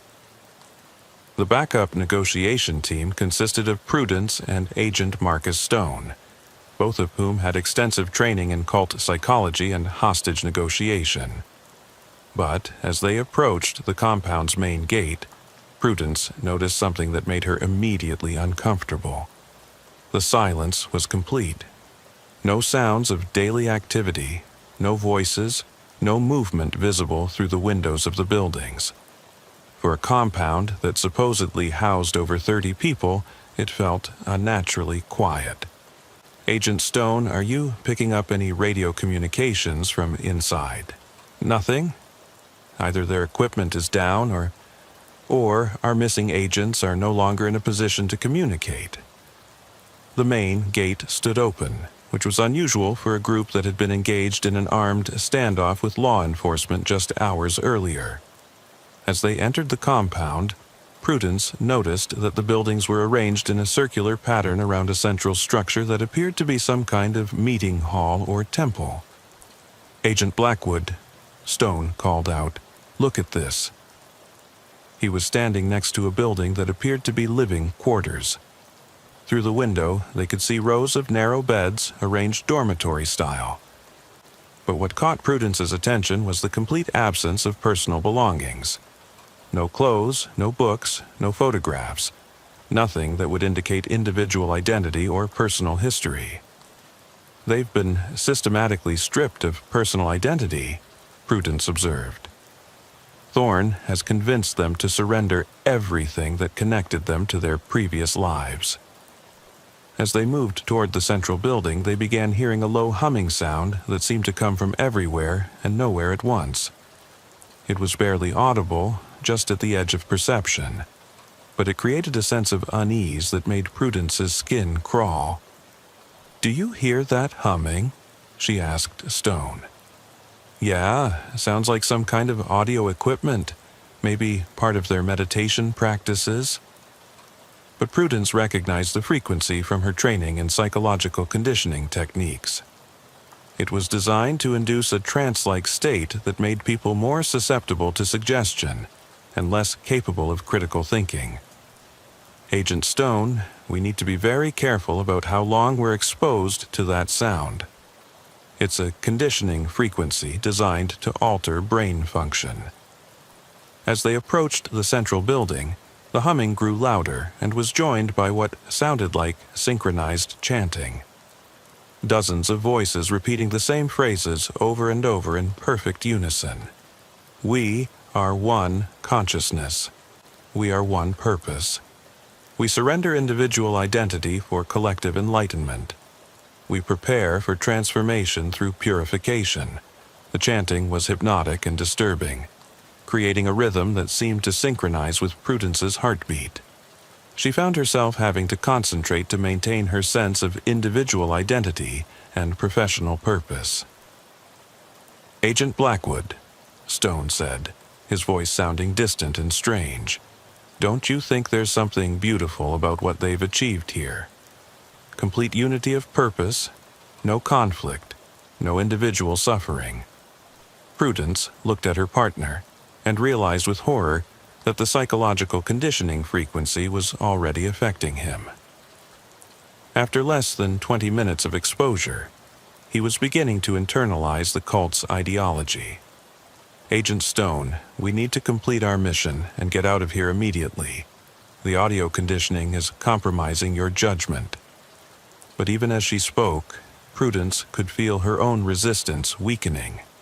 The combination of the humming frequency and the rhythmic chanting was creating a dreamlike state where the cult's promises of peace and unity began to seem reasonable and attractive. "Maybe we should listen to what they have to say," Stone suggested. "Maybe they've discovered something important about human consciousness." "Agent Stone, snap out of it." We're federal agents investigating a cult situation. These people are victims of psychological conditioning, not enlightened beings." But her own words sounded increasingly hollow as the conditioning frequency continued to affect her brain function. She was beginning to understand why the original negotiation team had stopped communicating. They hadn't been harmed. They had been converted. As they reached the door of the central building, Prudence made a decision that would save her life, but haunt her forever. She activated the emergency beacon on her radio, signaling for immediate extraction, and then forced herself to enter the building where Solomon Thorne was waiting. The interior of the central building was arranged like an amphitheater, with rows of benches facing a raised platform where a tall man in white robes stood addressing the assembled crowd. This was Solomon Thorne, and the moment Prudence saw him, she understood why his psychological conditioning techniques were so effective. Thorne possessed the kind of charismatic presence that commanded immediate attention and respect. He was in his mid-40s, with penetrating blue eyes and a voice that carried absolute authority. But it was more than just personal charisma. There was something about his presence that seemed to bypass rational thought and speak directly to deeper psychological needs. "Welcome, Agent Blackwood," Thorne said without turning around, somehow knowing she had entered despite the fact that his back was to the door. "I've been expecting you." The assembled crowd, and Prudence now realized that it included Agents Davidson, Murphy, and Richards from the original negotiation team, turned to look at her with the same serene, vacant expressions she had seen in cult survivors. They showed no recognition of their fellow agents, no awareness that they were federal law enforcement officers, no concern about their mission or their safety. "Agent Davidson," Prudence called out, "what's your status? Are you and your team secure?" Agent Davidson looked at her with the kind of patient confusion that an adult might show toward a confused child. "I'm not Agent Davidson anymore," he said in a calm, emotionless voice. "Individual identity is an illusion that causes suffering. I am part of the collective consciousness now. Agent Murphy, Agent Richards, do you copy?" But they showed the same vacant serenity, the same abandonment of their individual identities and professional responsibilities. "Agent Blackwood," Thorne said, finally turning to face her, "your colleagues have discovered something beautiful. They've learned to let go of the artificial boundaries that separate one consciousness from another. They've experienced the peace that comes from surrendering individual will to collective purpose." The psychological conditioning frequency was growing stronger, and Prudence could feel her own mental defenses beginning to erode. The longer she remained in the building, the more Thorne's words began to seem reasonable and appealing. "You're conducting illegal psychological experimentation on American citizens," she managed to say, though her voice lacked the authority and conviction she had intended. "I'm offering liberation from the suffering that individual consciousness creates," Thorne replied. "Look around you, Agent Blackwood. Do you see fear? Do you see conflict? Do you see the anxiety and depression that plague the outside world?" Prudence looked at the assembled crowd and had to admit that they appeared peaceful and content. There was no visible distress, no indication of coercion or abuse. They seemed genuinely happy in a way that was both beautiful and deeply disturbing. "The outside world is collapsing, Agent Blackwood," Thorne continued. "Economic inequality, political polarization, environmental destruction, social isolation. These are the inevitable results of a society based on individual competition rather than collective cooperation." As he spoke, Prudence found herself nodding along with his words. The problems he described were real, and his solutions were beginning to seem logical and necessary. "But here," Thorne gestured to his followers, "we've created a preview of what human civilization could become. No crime, no violence, no mental illness, no addiction, just peaceful cooperation in service of our shared survival. Agent Stone, Prudence called out to her partner, who had been standing silently beside her. But when she turned to look at him, she saw that he was already showing the same serene expression as the others. "I understand now," Stone said in the same calm, emotionless voice. Individual identity is just a collection of memories and fears that prevent us from experiencing true consciousness. Solomon has shown us how to let go of those limitations. Prudence realized with growing panic that she was the only person in the room who still retained her individual consciousness. Everyone else, federal agents, cult members, her own partner, had been psychologically absorbed into Thorne's collective. "You're feeling the fear of losing yourself," Thorne observed, reading her distress with disturbing accuracy. "That fear is natural, but it's also the source of all human suffering. Once you surrender that fear, you'll experience a peace that you never imagined possible." The conditioning frequency was affecting her more strongly now, and Prudence could feel her sense of individual identity beginning to fragment. Her memories of her life before entering the compound were becoming distant and unimportant. Her professional responsibilities and personal relationships were starting to seem like arbitrary attachments that prevented her from experiencing something larger and more meaningful. "Let go, Agent Blackwood," Thorne said gently. "Stop fighting the current that wants to carry you toward enlightenment. Join your colleagues in the collective consciousness." For a moment, Prudence almost surrendered. The promise of peace, of an end to individual struggle and suffering, was incredibly appealing. She could see why her fellow agents had chosen to abandon their mission and their identities in favor of this collective serenity. But something deep in her consciousness resisted, a core of individual will that refused to be dissolved, even under the most sophisticated psychological conditioning. Perhaps it was her training, or her personal history, or simply some fundamental aspect of her personality that was incompatible with collective consciousness. "No," she said, and the word seemed to break through the conditioning frequency like a stone thrown through glass. "I am Agent Prudence Blackwood of the Federal Bureau of Investigation. I have a mission to complete and colleagues to protect." The moment she reasserted her individual identity, the serene expressions of the assembled crowd flickered with something that might have been confusion or fear. For just an instant, she saw recognition in Agent Davidson's eyes, a brief return of his original consciousness before it was suppressed again by the conditioning.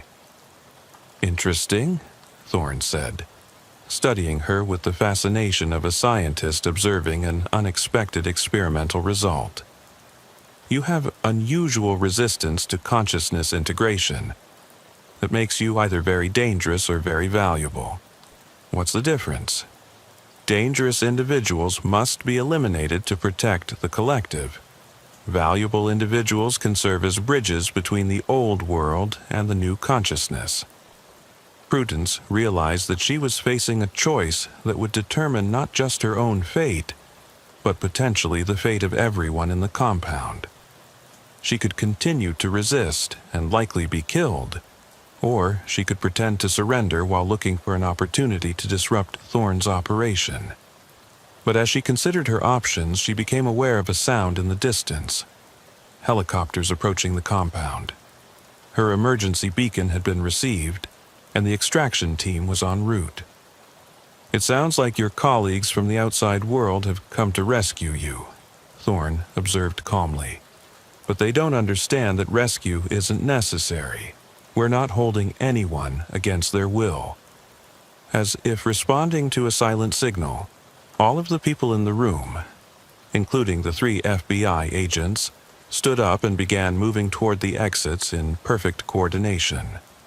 They showed no fear of the approaching helicopters, no concern about potential violence, no awareness that they were in danger. "Where are they going?" Prudence asked. "To welcome our visitors," Thorne replied. to demonstrate the peace and unity that collective consciousness can achieve.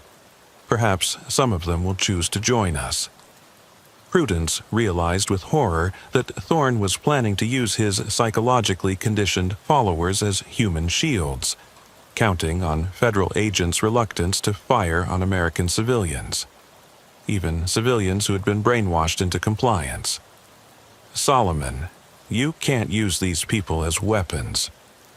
I'm not using them as weapons, Thorne corrected. They're choosing to protect something beautiful and important. They understand that the collective consciousness is worth preserving, even at the cost of individual lives. As the sound of helicopters grew louder, Prudence found herself facing the most disturbing realization of her career. The people filing out of the building weren't victims being coerced into dangerous action. They were true believers who genuinely wanted to sacrifice themselves to protect their leader and their way of life. "Agent Blackwood," Thorne said, as the last of his followers left the building, "you have a choice to make. You can return to the outside world and report that you found a dangerous cult that needed to be destroyed. Or you can remain here and help me build something that could save humanity from its own destructive impulses. And if I choose to leave, then you'll spend the rest of your life knowing that you walked away from the solution to human suffering. You'll watch the outside world tear itself apart with individual competition and tribal conflict, and you'll remember the peace you saw here but chose to reject." The psychological manipulation was subtle but powerful. Thorne was offering her not just an escape from individual responsibility, but a chance to be part of something historically significant, the evolution of human consciousness itself. Think about it, Agent Blackwood. No more crime to investigate. No more violence to prevent. No more human suffering to witness. Just peaceful cooperation in service of our shared survival. As Prudence stood in the empty building, listening to the approaching helicopters and feeling the weight of her decision, she realized that the most terrifying thing about Solomon Thorne wasn't his ability to control minds. It was his ability to make psychological slavery seem like spiritual liberation. The question that would haunt her for the rest of her life was whether her resistance to his conditioning was a sign of strength, or a symptom of the very psychological dysfunction he claimed to cure. Outside, she could hear gunfire beginning as the tactical team encountered Thorne's psychologically conditioned followers. Each shot represented not just a life lost, but a consciousness that had been so thoroughly altered that death seemed preferable to the return of individual identity. And somewhere in the depths of her mind, a voice that might or might not have been her own whispered, "Maybe Solomon was right. Maybe individual consciousness really is just another form of suffering." As Agent Prudence Blackwood walked out of the compound and back toward the world of individual identity and federal law enforcement, she carried with her the disturbing knowledge that she would never again be certain whether her thoughts and choices were entirely her own.